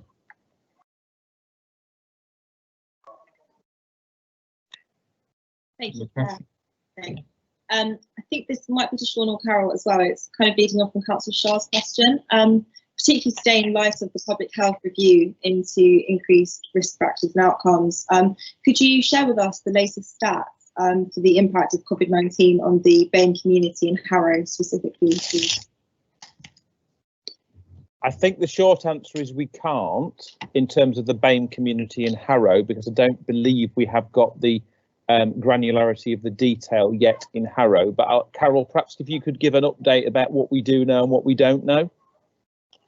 Yeah, Sean, you're exactly right. We don't have the data at that granularity for Harrow. We the PHE data, the Department of Health data, and the ONS data is not coming to us with at that level. So we can't actually look at the number of people with in different BME groups who have either had COVID-19, have been hospitalised with it, or have died from it. But that is something that we have been asking for, and hopefully at some point we will get it. Thank you. Okay, I can see Honey. Thank you, Chair. Unfortunately, Councillor Potts and also Councillor Shah have already picked up on the report from Public Health England and the impacts on the BAME community. But what has the council done specifically as an employer to help the BAME members of staff? And is there anything more the council can do as an employer to help the BAME community? Charlie, would you mind answering the question in terms of what we've done in terms of staff? So in terms of staff, we are, of course, continually monitoring the situation regarding those working from home and their vulnerabilities. We have asked all staff who are vulnerable to remain at home and not to come into the office. We are producing at this moment a new risk assessment on that, which will be out in a week or so to reiterate the requirement to do so. No staff who feels at this moment that they are vulnerable and have problems coming into the office is asked to come into the office. They can remain at home. No staff that is remaining at home and cannot work because of it is in any way being... So there's feedback coming through. No staff that is remaining at home and cannot work if their pay is not being affected or any other matter as such. We have sent out various different communications to managers regarding the health and well-being of staff, both to give advice on what is available and also to help staff stay fit and active, if you like, when they're at home. So we're taking all steps that we can do to make sure that staff that are working at home are okay. We do realise the pressures that it brings upon everybody, especially those that are vulnerable at this moment in time. Okay, thank you. Chris Moat.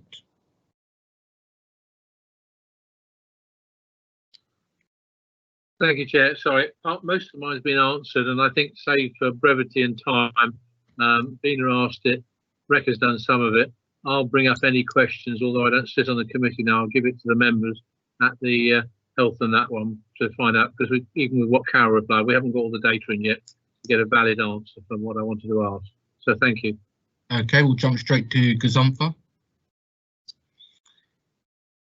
Thank you, Chair. My first question has been actually asked by Natasha, but still I will request, Carol, that when you get the data, so would you please let us know about that, the proportion of Black and ethnic minorities deaths, and particularly. And my second question is to Sean and Carol, that have we started working on test and trace, and is it in progress in Harrow? Thank you. So I'll ask let Carol answer the question on test and trace. Just in terms of the question around BME residents and deaths and disproportionality, I'm sure members of the committee know there are a number of studies that are currently going on at the moment, including one that's been led by Kevin Fenton from Public Health England in London, and I think it's anticipated that there'll be an initial report next week. So there will be a lot more information about looking at all of the potential impacts of inequality on all protected characteristic groups around the coronavirus. I think what we have at the moment is only partial information, but as we go forward over the next few months, I think we'll get a lot of information nationally and regionally. So as soon as we get that information, we will clearly look at that and analyse it. Thank you. Yeah, I think one thing to bear in mind with any of that data is it might tell us that there is disproportionality, but it doesn't exactly tell us why. And that's going to be the difficult question, because that's the question that everybody wants an answer to. Because if we knew why, we could do something about that reason. In terms of track and trace started last Thursday. And the number of cases identified across London have been relatively low compared to the rest of the country. We're getting data through on a daily basis about the number of people that have been put through the system, and I can't tell you the exact numbers because that's embargoed from the Department of Health, but I can tell you that it's less than 20. We have a number of people that have been identified as contacts, and the system seems to be working quite well so far. We haven't had any of the people that have been identified have not been referred to the council for any of our sort of wraparound support. So that's good news that people don't need that support. But we are watching to see whether we get any community outbreaks, and I think that will be where we take our have most input as a council. Thank you. Councillor Lewison, did you? Councillor Lewison, I know that you wanted to get in this area. Are you on the call? What's Yeah. Oh, that's okay. Yeah, I mean, I can see all the audio devices, and that's the ones I am using. Right. Are we able to mute Canty while he's talking to? I think we may have done. Councillor Lewison, did you want to? I know that you indicated right at the start that you're interested in this area. No. Yes, I did. Oh yes. But, I mean, as other people have indicated, we're still waiting for much more data, and the big question, as Carol said, is the why. Unless we know what the why is, then we really can't take any further action to better this experience or for the BAME community. So I think we have to leave it at that for now because of lack of data. Okay, Graham, you wanted to come in now. It's just a brief contribution.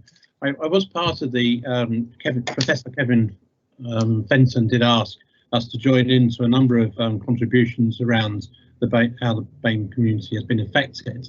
And a lot of it, as the key recommendation, is to significantly improve data collection, especially within contact tracing, because that's why they can't do the in-detailed analysis that Carol was saying about. But the key part of it is there's 5 key elements in the report that's been published, and one of them is about differential patterns of presentation and health access to care. It's something I think that we as a council and public health elements have to deal with, is how we communicate better to the BAME community, because a point that came up regularly throughout his meetings that he's held is that young black males went late to hospital and end up straight in intensive care. So being younger, they are more resilient and survived. But the issue was that because of people going straight into hospital, there's a higher testing rate. When people go to hospital, they were being tested when the wider testing in the community wasn't available. And that's why they're saying they need better analysis around the data. But I think it'd be useful to, the report that was published today gives a lot of detail into that. And I think it's something that we need to look at going forward, especially around the communication within public health, because I think overall, COVID-19 has highlighted inequalities, it didn't create them. Okay, and as we can tell, there'll be a lot of this discussion at the health sub. So on that point, I'm going to move us off health. I just want to go back to Reka, you wanted to close on that. I think so. You're not going to come back. I want to go back to finance quickly because we've got Canty with us now. Let's see if we can hear him and just ask a question on finance. Canty. Okay, can you hear me now? You sound like a robot, but we can just about get there. Yeah, just because it seemed to be working fine a second ago. I'll try. So the question is, if it's possible for Adam to give some kind of indication, because obviously there's so many figures floating around, to get a very sort of, good idea of what actually the shortfall is in what there is in the budget. What have we actually received from the government? And finally, what contingency plan? So, I mean, we've been hearing that there could be a second wave and so on and so forth. So we would like to see those things in a fully. I think, sorry, Candy, we can't hear you. Adam, I think the question is, what is the shortfall? How much have we received and how much have we received from the government? So we can answer those two and then we can have a stronger debate at PNF. Yeah, so I'll give you the approximate figures, but obviously these are subject to significant change. So the amount of spending that we've had that's COVID related has been in the region of about £14 million. We've had a lost income of about £23 million, and we have had money from a grant from the government of about £13 million. So you can see that there's a shortfall of over £20 million between what we've received from the government for our budget. Obviously, Pritesh mentioned some other schemes which don't help our budget, and what we've spent and the income that we've lost.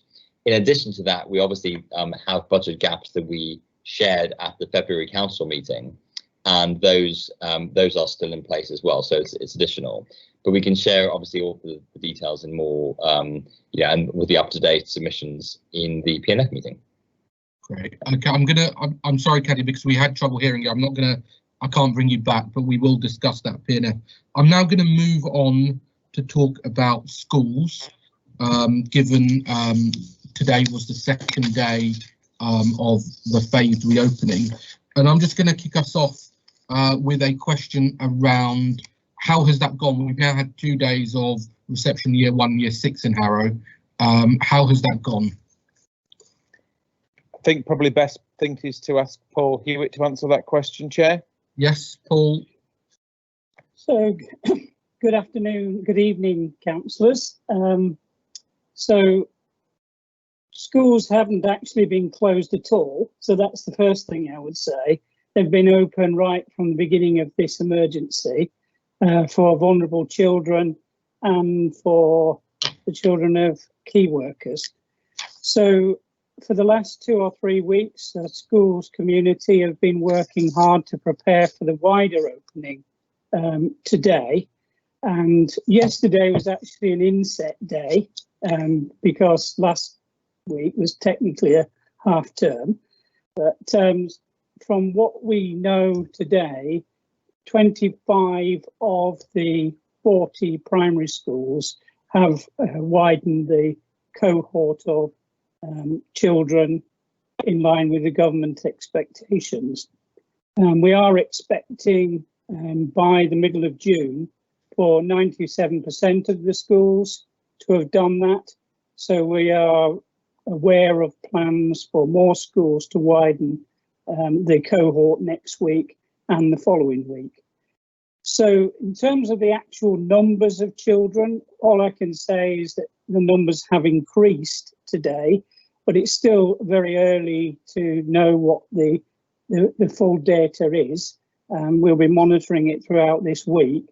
Our anticipation is that there will be a gradual build up over the next few weeks as parents become more confident about that. So that's the state of affairs today. There were probably about 1,000 children extra in our schools today compared to last week and the week before. Okay, thank you. Can I bring in Thomas O'Hare? Hello. Will the council be able to provide any support to schools to be able to keep their rooms sterile? Because at the moment, especially we only have experience from the secondary schools and Harrow Youth Parliament, but the schools are constantly cleaning surfaces and making sure that the classrooms that are being accessed are completely clean.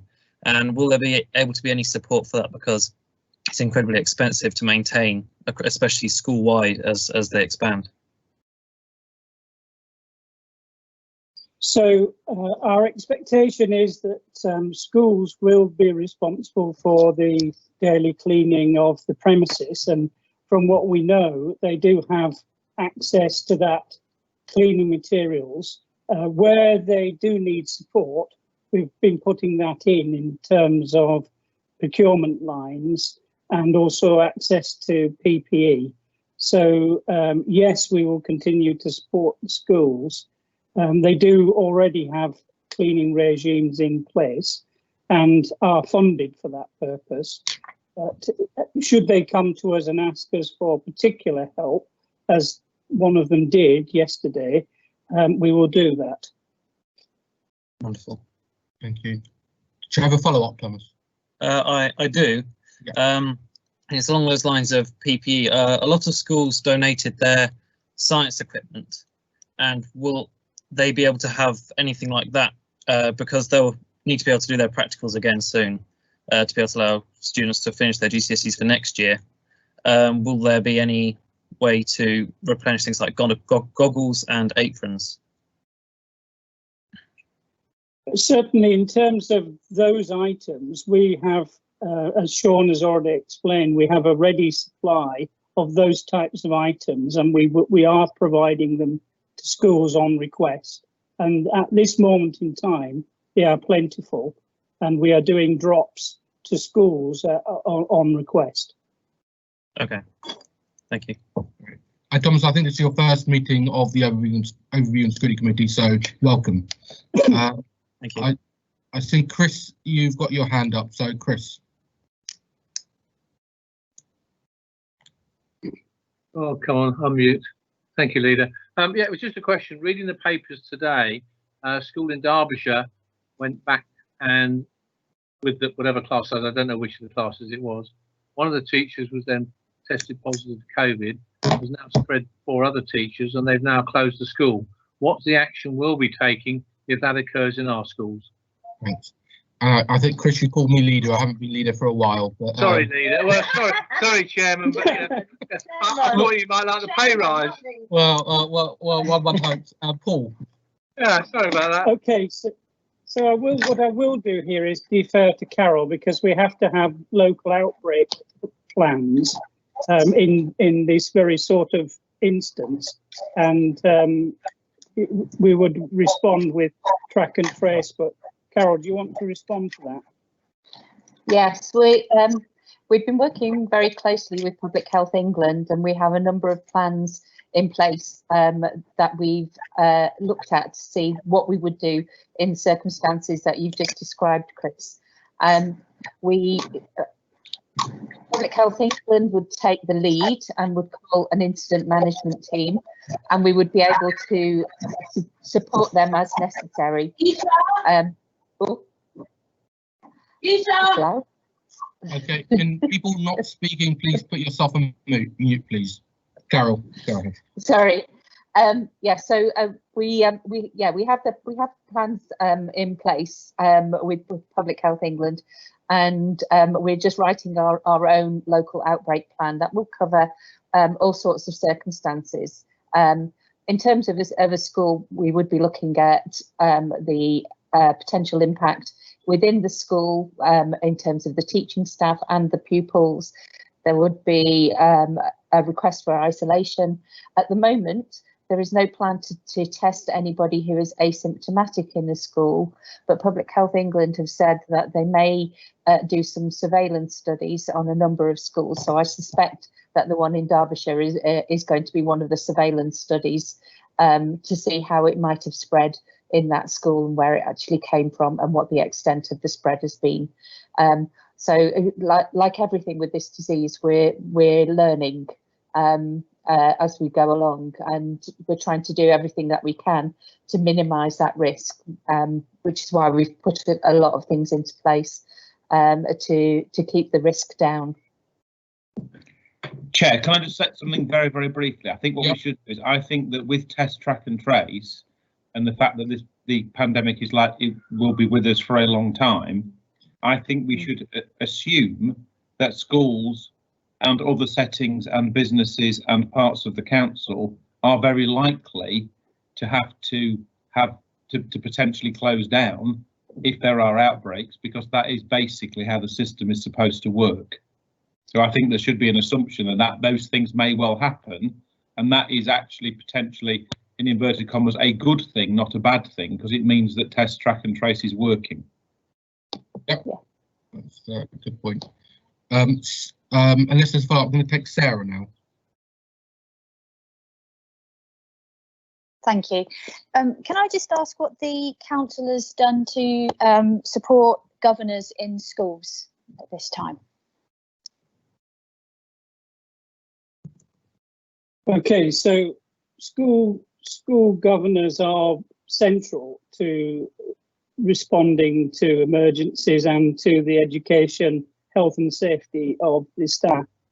So we spend a lot of time liaising with school governing bodies.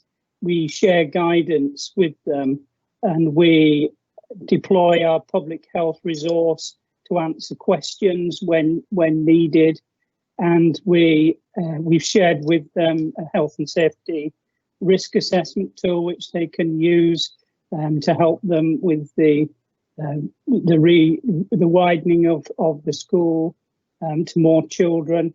We've helped them with communications, and we'll continue to do that. So I know that Councillor Robson has probably shared with you already a document which outlines the variety of things that we do and continue to do with our school governing bodies. Okay, is that okay, Sarah? You got to follow up? Okay. In which case, can I bring in Jean? Yeah, Jean, you're on. Right, thank you very much. Two things really. Public health. I want to thank Carol Furlong in particular, and also Paul, because at Shaftesbury High School, where we've got children with special needs and they're quite vulnerable, etc., there was a very important requirement on us as governors to make a provision very early on of how we would handle both the key worker aspects and also some of the families wouldn't have been able to cope with that without that support. And I know Paul, Carol, and you met together at the school, and the feedback from me was really helpful. And I'd like to think that that wasn't just because it was a special needs school, but I think special needs school needs that additional support to have that confidence to be able to do that. And as a result, that has run through, as you know, the whole lockdown, and I think other schools have learned from that. So I think from my perspective, one of the issues I've got for youngsters who do have special needs, where perhaps there are more pressures in the home, and generally there are more pressures, but also they're having to do their work at home, their homework. One of the issues is, this sort of pressure cooker situation where there's more. The lockdown is worse for them because it's more volatile, if I can put it that way. And I wonder if you've had any experience of that, and if you have, how you've been able to deal with that and guide governors and head teachers. Thank you. So, well, thank you for the positive feedback, Councillor Lariman. That's much appreciated. Look, children with special needs are particularly vulnerable at this time. We know that. So we do lean heavily on our school staff to know those children and point us in the right direction in terms of those that they think need most assistance. So that what we've been doing is augmenting what the schools already have in place for those vulnerable children in terms of the different ways of learning for those children, but also providing outreach support if necessary, and bespoke arrangements with other key workers, particularly around behavioural management. So our educational psychologist team in particular has been very active working with parents who need assistance to support their young people at home at this time.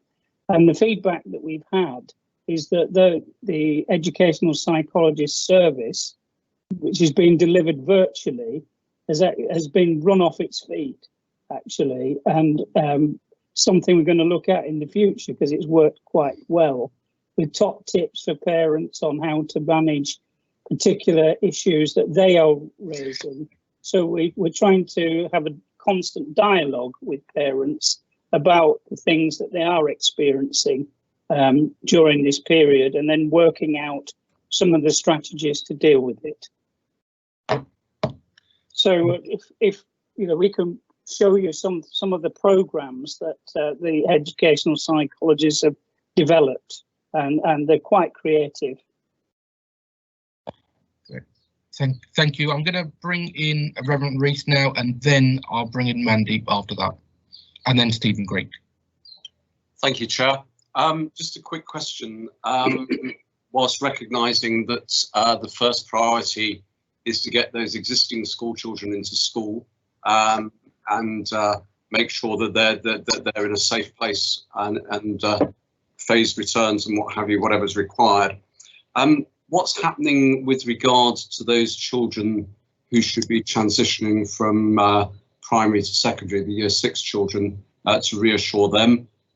Particularly what's happening with regards to the admission appeals system at this time, and also for those students who are in year 11 and dependent on wanting to know where they're going in September, be it sixth form, college, or whatever. Sorry, it's a bit long-winded. Okay, so I'll try and go through them one at a time. The year 6 is the year that the government has recommended comes back into school because of the transition issues. So they are being prioritised by our schools precisely because of the transition. And today we've seen that more year 6 children have come in than we thought would be the case. So we will be working with those children and their parents around transition to try to make sure that that's done as smoothly and seamlessly as possible. The second question was about admissions. That's right. Yeah. Appeals. Yeah.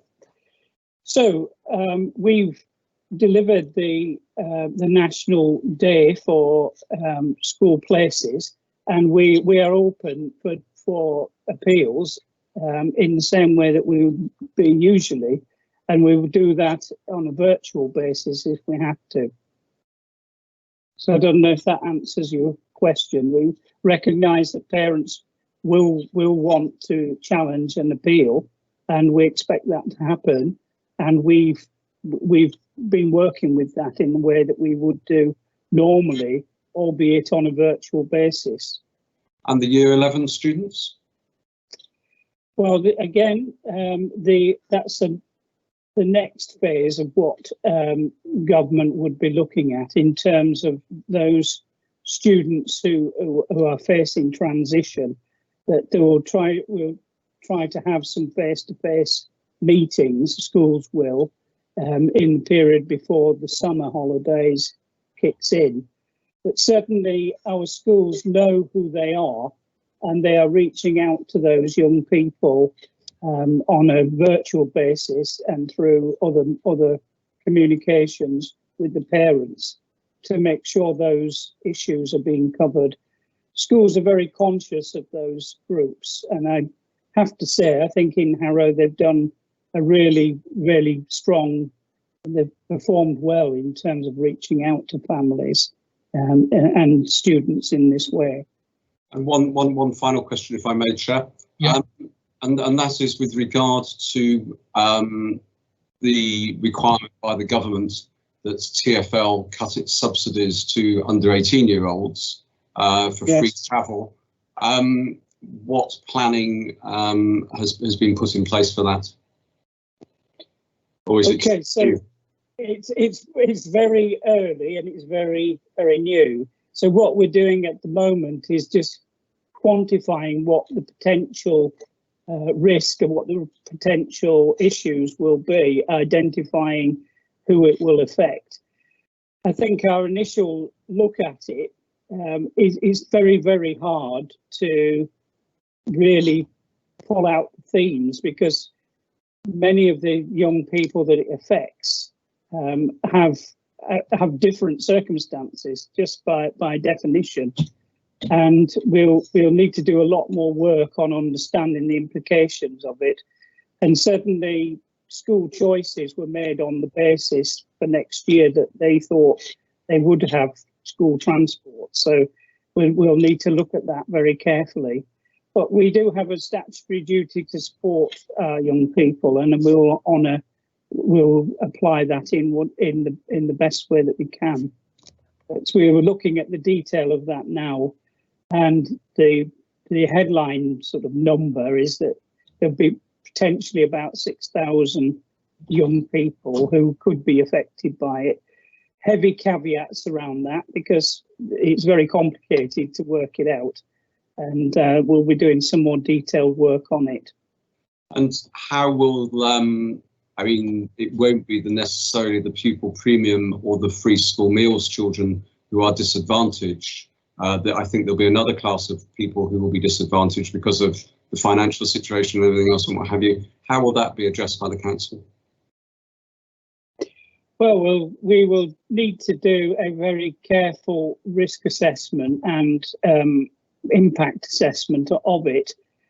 We will want to make sure that children and young people don't lose out.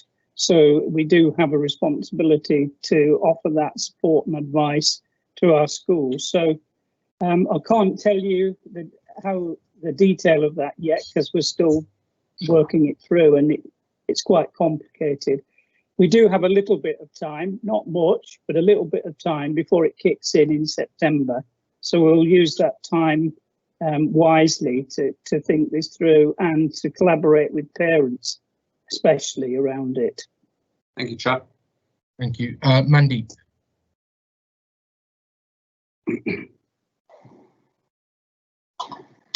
Hello, it's Mandeep Trivedi here. Question for you, please, Paul, on the education theme still.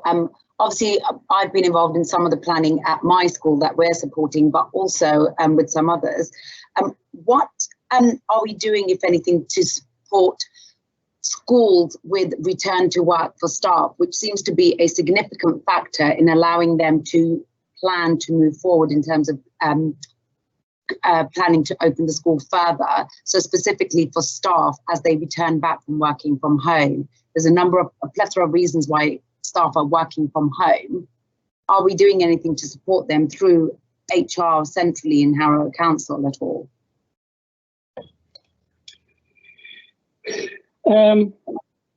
Well, the primary responsibility is with the schools to look at how best to support the staff. So we are looking to schools to tell us what they would need, and we will work with them on that. Majority of the schools are already thinking that through, as you'll know.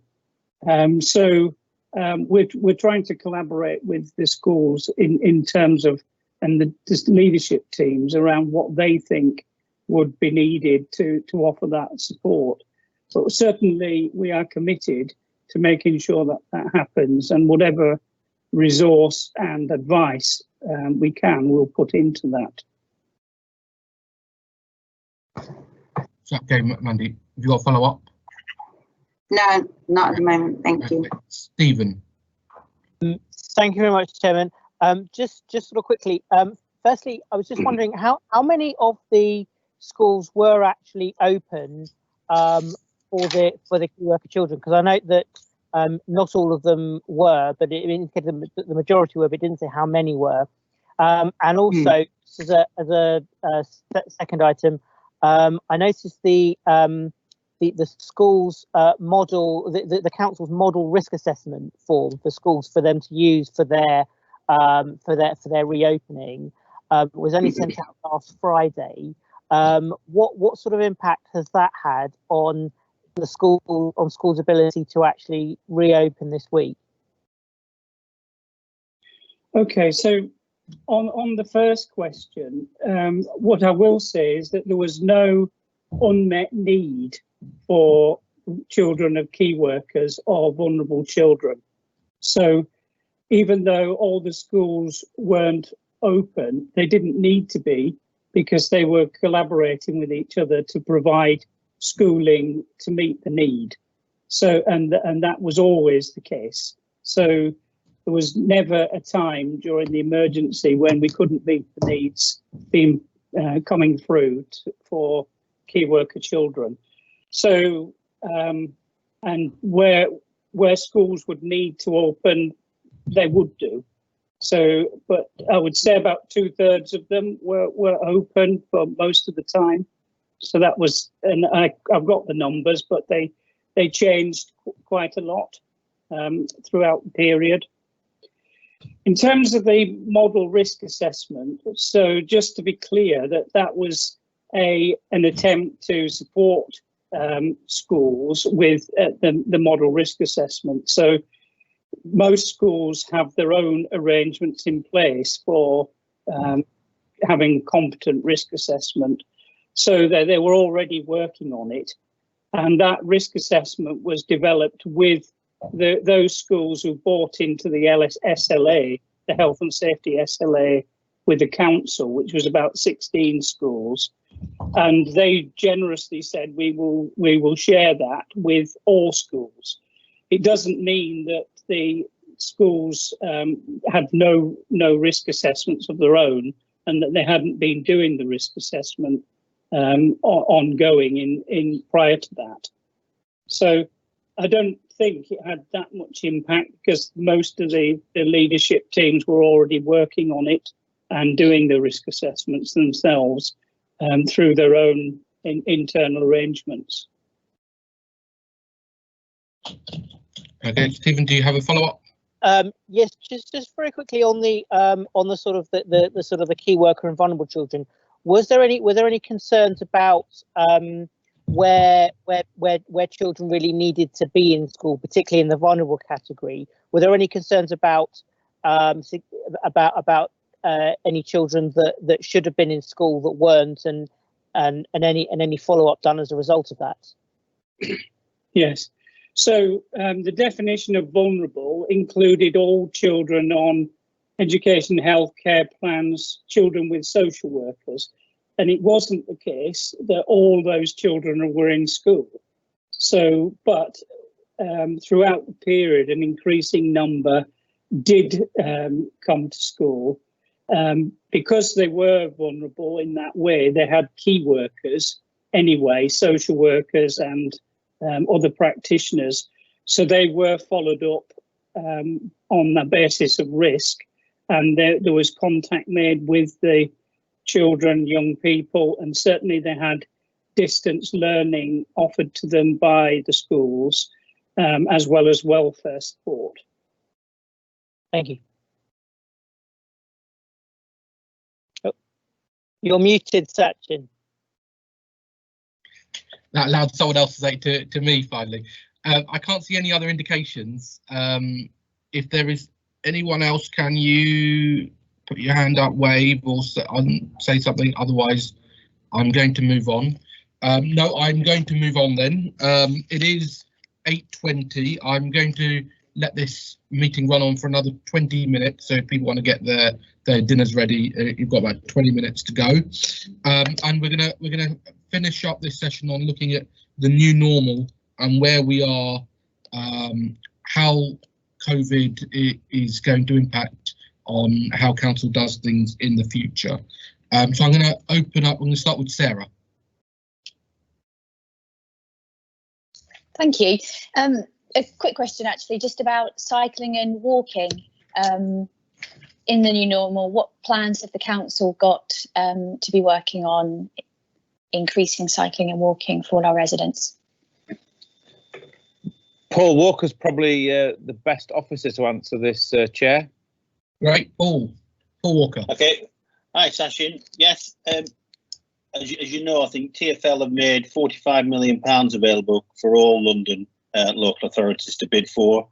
We, like others, have put our bid in for where we can make those streets which are appropriate, streets where people can play, people can exercise, opportunities for where we can widen pavements, but equally opportunities for how we can take our cycling development programme forward and improve our quiet way routes, and improve the opportunities for people to use cycling as exercise and safer walking routes.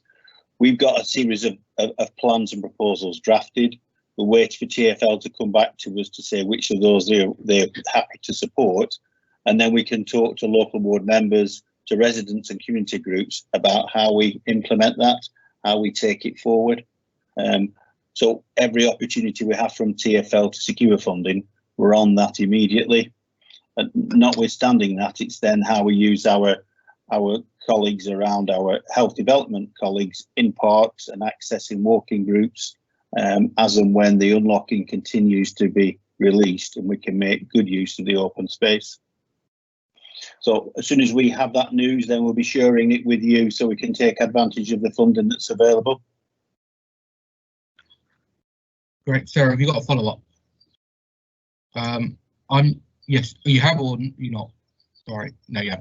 Okay, I actually have a follow-up on that, Paul, just specifically on the timing in which councillors are involved, because in the answer there you spoke about once if we have a successful bid, then you'll work with councillors on implementation. So it'd be a more how rather than if with ward councillors. I just wonder whether there's a step that could be added, whether it is through this body or through separately with ward councillors, because some of these things, we've seen some major changes in other councils across London. We just want to make sure that ward councillors and neighbouring ward councillors are happy if even before we got a bid. I wonder if you could talk about how you're going to involve ward councillors earlier on. We put some programmes together which are very much based on the thinking we've had for some time for our cycling and walking strategy. So we're using this as an opportunity to bring those forward and bring them to life. So our quiet way routes and the opportunities for developing that is very much at the heart of that. As you'll know, the cycling strategy has been with us for some time, and we see this as an opportunity to fund that. And in many respects, what we want to do is work with and consult with local board members. What we've got when we've got some surety about the opportunity for the funding and how we best use that, rather than in many respects raising expectations now for something that may not happen. Okay, are you able to share that bid document with the committee so we have an idea of what's gone in? Yeah, I'm happy to do that. You take it in the spirit that it's meant, that it is a draft and it's there. It's a speculative piece of work. It's our best set of ambitions to help raise the participation in cycling and walking across the borough. Great, yes, absolutely. Vina.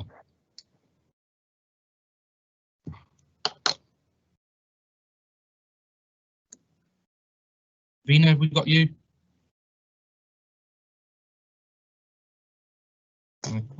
Sorry, this was not related to the cycling or anything. This was earlier on. Kanti was asking a question, and he's texted me to ask his question. So let me know when it's appropriate. Is it the finance? Is it the finance question? Yeah, the finance one. We will get him a written response to that. So we. Have you got his question? It was put it in the chat box. Yeah, it's put it in the chat box. Yeah, so brilliant. Okay. Lovely, thanks. Okay, Kieran.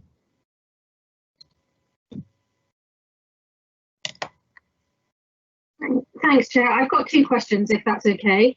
Yeah. First one is, how are we going to be spending the Reopening High Street Safely Fund? And are we looking at making our town centre socially distant and also our district centres? And the second question is on rough sleeping. So we did really well in helping people off the streets and into a place of safety at the beginning of the pandemic. Can you give us an update on how that's going and what the next steps are, please? Thank you.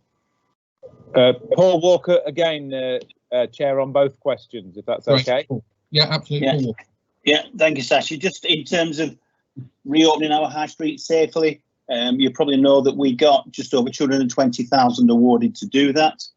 And that's about how we support reopening of those non-essential businesses from the 15th of June.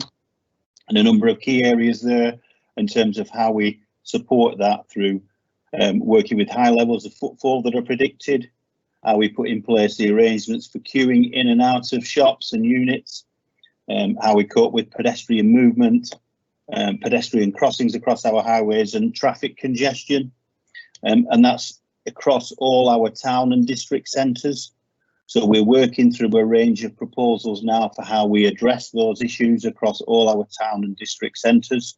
We're doing that with TfL, with the police, with our public protection team, and working that through this week. So we've got a clear indication of implementing that and working back so it's ready for operation from the 15th of June. With rough sleepers, yes, we, as ever, we took all our rough sleepers off the streets. I think we reached a maximum of 21 across the borough, and those have been provided with accommodation through emergency accommodation facilities. And we're currently working through the strategy for how we maintain that position so that they don't go back on the streets. I think the government funding is in place up until the end of June.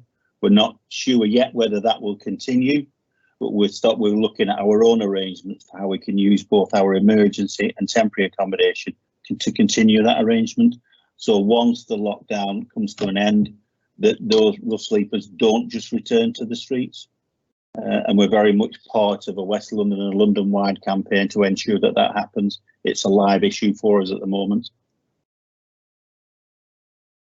Okay. Do you have any follow-ups, Kieran? Yeah, just on the high streets, if you could just keep us in the loop on what the plans are for that, please. I'm sure you will, but just a request. Okay, I hear what you say. Thank you. Will do. Okay, Stephen. Thank you very much, Chairman. One of the areas where COVID and its sort of medium to long term impacts could have a significant impact is the Strategic Development Partnership, the Council's Regeneration Scheme. I'm sure that's a lot of that's going to be worked through in how that develops.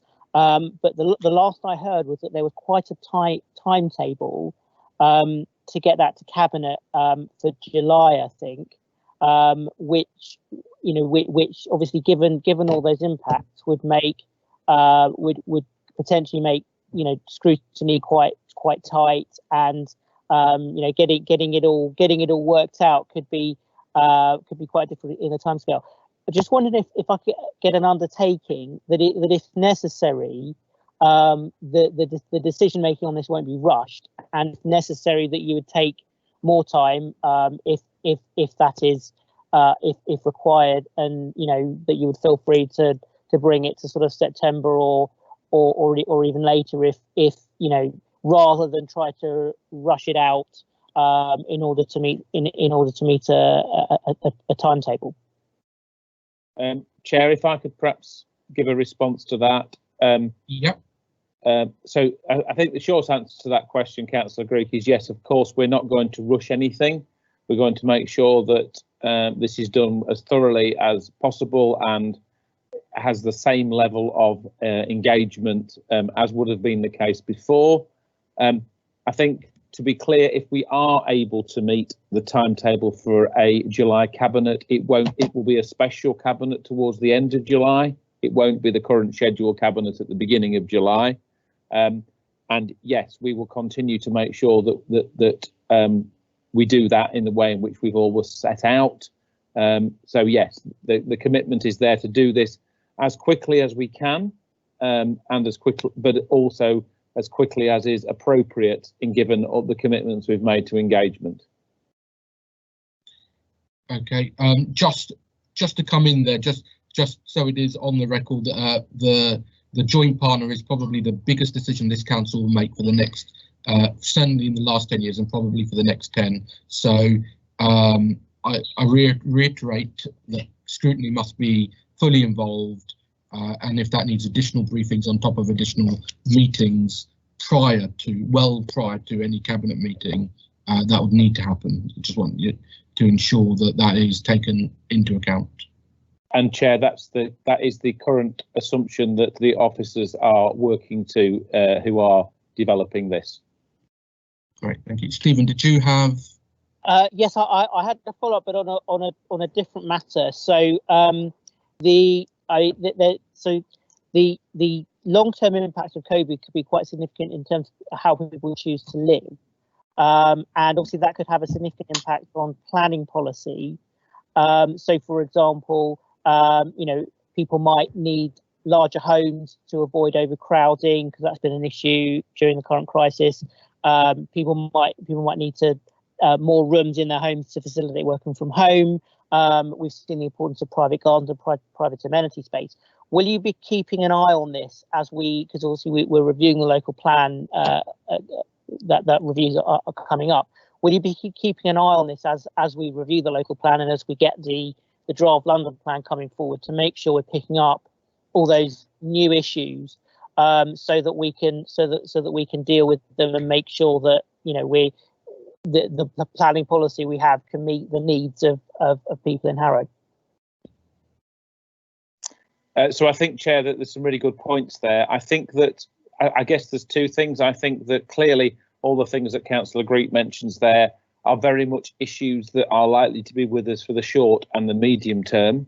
I think what's clearly unclear at the moment is that what things might not be necessary or different if there is a vaccine, and also what are the long-term differences in terms of people's behaviour.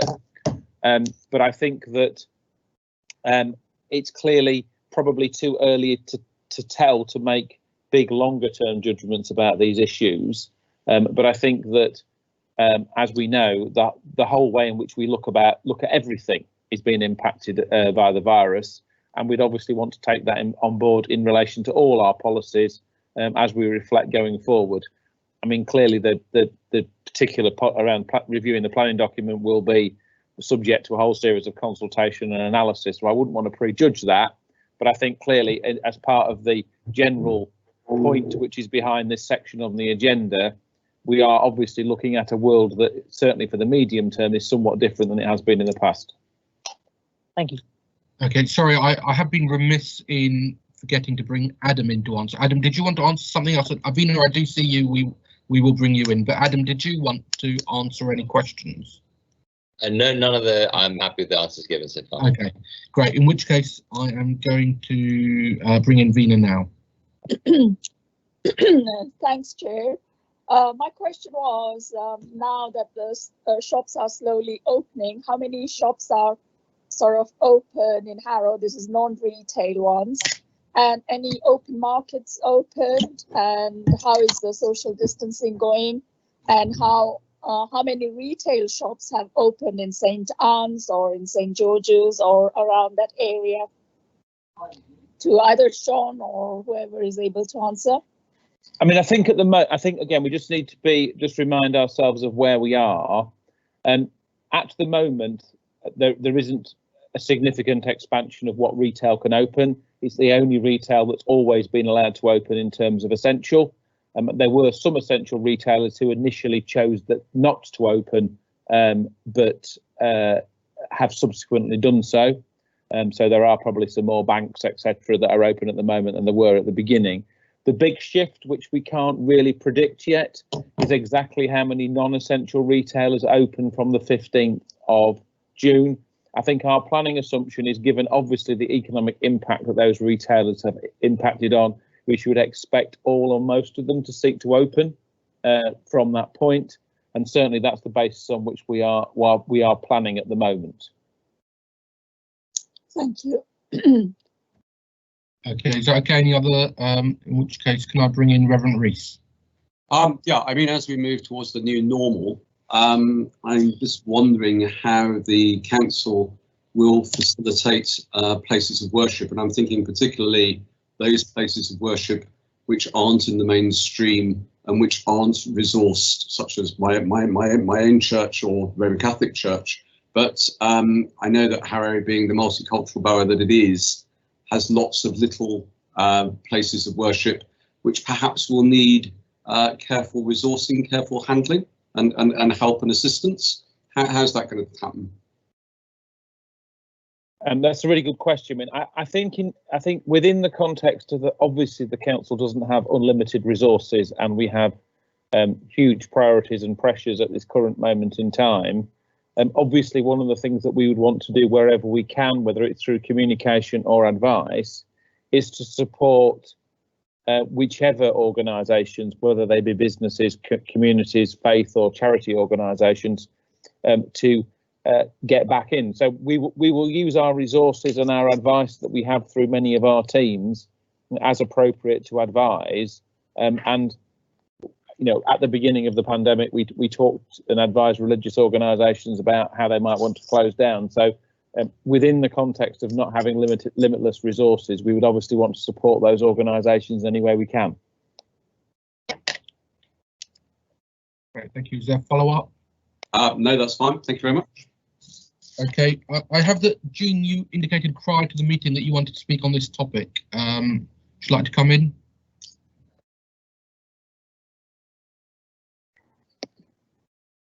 Yeah, thank you, Session. It was really throwing back to Sean and others when we talked before around pulling all this together across the safeguarding issues that have been thrown up to a greater extent during COVID-19. Lessons we've learned, but also, given it's the new normal, how are we going to take this forward? I know we have our Harrow Safeguarding Board, but what is the plan in terms of looking at safeguarding obviously vulnerable adults, children, etc.? Thank you, Chair. As some members may know, I'm the Chair of the London Safeguarding Board for Children, and also the Chair of the Harrow Strategic Safeguarding Board with partners. And obviously the pandemic has thrown up a whole series of new challenges in relation to this. And actually, I think in one respect, because this has been well advertised, and because people could clearly see what the potential problems were, actually many organisations have responded very well, and there's been actually increased vigilance because of people's obvious known concerns around such as online abuse or domestic abuse that might occur during the pandemic. I actually think we're potentially almost getting into a more risky phase because we're no longer in a full lockdown, which means that perhaps people's vigilance is not going to be as high and people might assume things are going back to normal. And obviously we expect there to be a spike in referrals as children return to school. That's always what happens.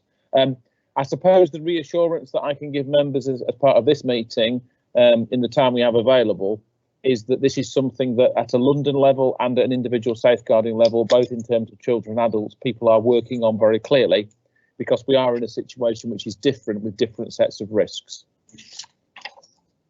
Thank you, Jim. Do you have a follow-up? In as much as it would be very useful to have a perspective on that when you've sorted out that plan, maybe to present to the group or even have a special event for members so that people understand, as we say, the new normal, but also the challenges you've outlined. It'd be very useful to have some form of follow-up on that, please.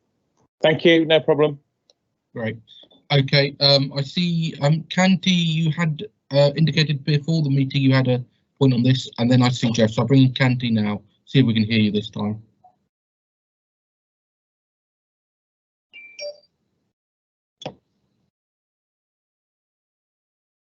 Alright, so I think, am I sounding any better? Yes, you are better now. Okay. So my question was around, yes, the new news. So obviously I've experienced lots of problems with it, having a lot of backup. So I just want a sort of indication of, in terms of, obviously the last 2 months have been a new experience, and in terms of planning ahead and, whether we get new pandemics or not, it's a different matter, but what else is being factored in terms of not just how the democracy works, but how, the whole council staff and everyone affiliated with going to work in terms of technology and IT. What is being added on to the original plans in terms of the new learning now? Obviously, the last 2 months have been a new experience. And in terms of planning ahead and, whether we get new pandemics or not, it's a different matter. But we got you twice. Okay, Sean, do you want to answer? I'll just come in after Sean. Of course. Yes, I mean, I think that this has probably been the most sort of intense and complicated experience I think that I and other senior officers and members have experienced, and there has been an awful lot of challenges and problems, but there have also been lots of learning. I mean, I think the most significant thing is that the fact that we've continued to deliver a lot of very complicated services, which would normally be perceived as only really be able to be delivered person to person in a whole set of different ways. Think about the way we've delivered services to vulnerable children, to vulnerable adults, in the community, etc. And I don't think that you would necessarily want to keep all of those things, because some of that has been suboptimal compared to what it might have been previously. But there are a whole range of those things which are actually, we could certainly, I would describe as being a hybrid between how things used to be done and how things are done in the emergency could really move us forward. The steps forward that the council's made in terms of the ability to work virtual and using IT has been phenomenal. And I think also from a cultural perspective, and I'm sure members will recognise this has been incredibly helpful at breaking down silos between different bits of the organisation. I think in terms of cultural change, in terms of teamwork, in terms of focus. And, and I would include myself in this. People can be very critical about bureaucracies and councils and their ability. I mean, the extent to which we've moved at pace and we've delivered in a really complicated environment, I think has been really impressive. We shouldn't lose those things when we get out of the current situation. That would be my headlines, Chair. Thank you. We're coming towards a close, so Adam, brevity is doubly important. Okay, well, it's a big question, because pandemic's not the only risks that we face. There is cybersecurity, there is obviously the usual fires and floods and all those elements, and there's obviously climate change, which is we can see the risks people talk about, like pandemics, do happen sometimes. And in the same way, climate change is something people talk about, and it will also happen, and we need to prepare for it. So there is something about taking seriously all these risks that we know are out there, but we don't always invest as much time in. I think that's an important lesson. Certainly in terms of the practicalities, I think that the emergency procedures of the council have worked. We had the gold command system, we had regular briefings. We managed to shift very rapidly into a new model of response, and that I think worked effectively. And also, very specifically around the IT, we started, and this is one that comes back to the business grants questions. We started from the perspective of having some of the most outdated IT in the local government sector. Actually, we are, unfortunately, this crisis caught us during one of the biggest ever investments in IT in this council, and it's part of a wider transformation program, which is also about culture and how we do business and how we support residents and work differently. But by the time we get through that, and I know Ben, our new director of IT, is on the call tonight, over the next 12 to 18 months, we will have the best IT in local government, and not only IT, but actually ways of working, ways of operating, and ways of enabling residents to access our services as well. So I think there's lots for us to do and get on with. But I think, Anthony, your question actually speaks to a much bigger issue, which is how do we take these risks that we talk about, quite often, but don't always believe will actually happen? How do we take them more seriously? Thank you. Never before has the phrase Harrow Council best IT in local government ever been uttered, and hopefully in 18 months or 12 months you'll come back and show us how that is absolutely true. I've got Jeff, and I think Jeff will be the last contributor. So Jeff. Right, can you hear me? Yes.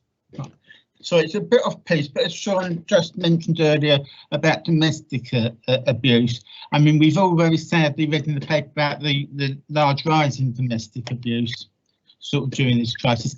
Can I just ask if you can tell us what the level has been in Harrow and how the council has been able to respond and help people? And when I say help people, obviously it's almost entirely women who suffer this. So I think the situation is that I think what we've seen a large increase in reporting to charities and other organisations. I think what we haven't seen significant increases in the recorded numbers that have come through in terms of criminal investigation. So I think there's an issue about how we will follow up in terms of some hidden harm. Lots of work has gone on through the MASH and adult safeguarding work, along with the police in Harrow relating to this. The safeguarding meetings we talked about earlier have been very, very focused on this. And even though we haven't had the normal mechanisms in place, both the council and the police have followed up all the cases as we would have done if we hadn't been in the crisis. So I think that the issue is not so much about what we have done. I think the issue is about the extent to which, inevitably, because of hidden harm, we need to work out what we may have missed or what could have been missed as a result of the crisis. Right. So there doesn't appear, as far as you can say, to be people dropping through the net here any more than normal. I think to be honest with you, I think it's too difficult to say. I think in terms of things that we have received and things that have been reported, no, we can be confident about that. I think the issue is the degree to which it is impossible to tell whether, because of the situation, there have some people who haven't been able to report because of all the obvious reasons. Okay, then. Thank you very much for that. Thank you, Jeff. Graham. Yes, thank you. There's two important points being raised here, one around safeguarding and one around domestic violence. Safeguarding was right at the beginning of our thoughts around, when you get volunteers in, the amounts that come forward, you want to make sure that you're not putting people at risk down the line. So the council has worked hard on that. But on domestic violence and hidden harm that comes through, for every other week in the My Harrow newsletter, we've put something in there of how to contact the council or the charity organisations to make sure that that if someone was aware of something, they knew how to report it. Because sometimes I think the key issue we learned a few years ago when we put the IDFAs into the hospitals was people did not know how to report this type of crime. And once we brought those IDFAs in, they sort of the crime rates, the prosecution rate started going, the reporting rate started going up quite significantly. So it's been useful. But we haven't seen in Harrow the levels that other people have had reported.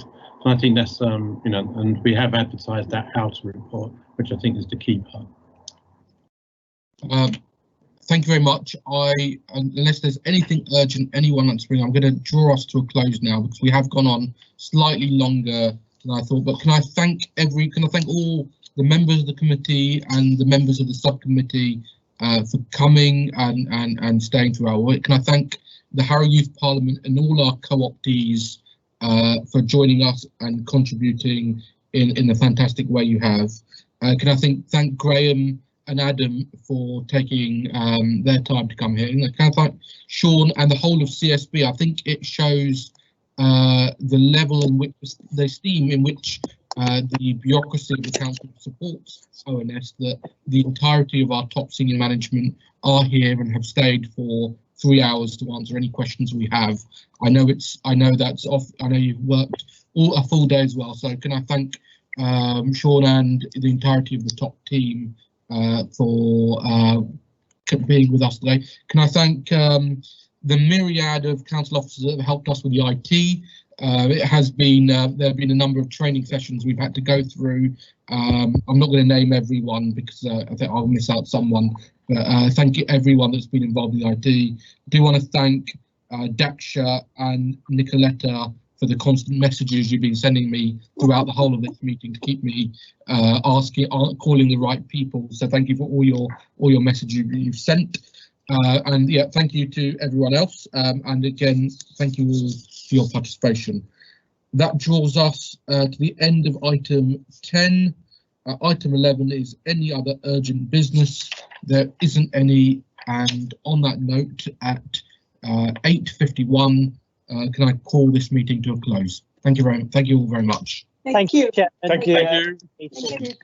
Thank you and keep well, everyone. Bye. Well done, Sachin. Bye. Thank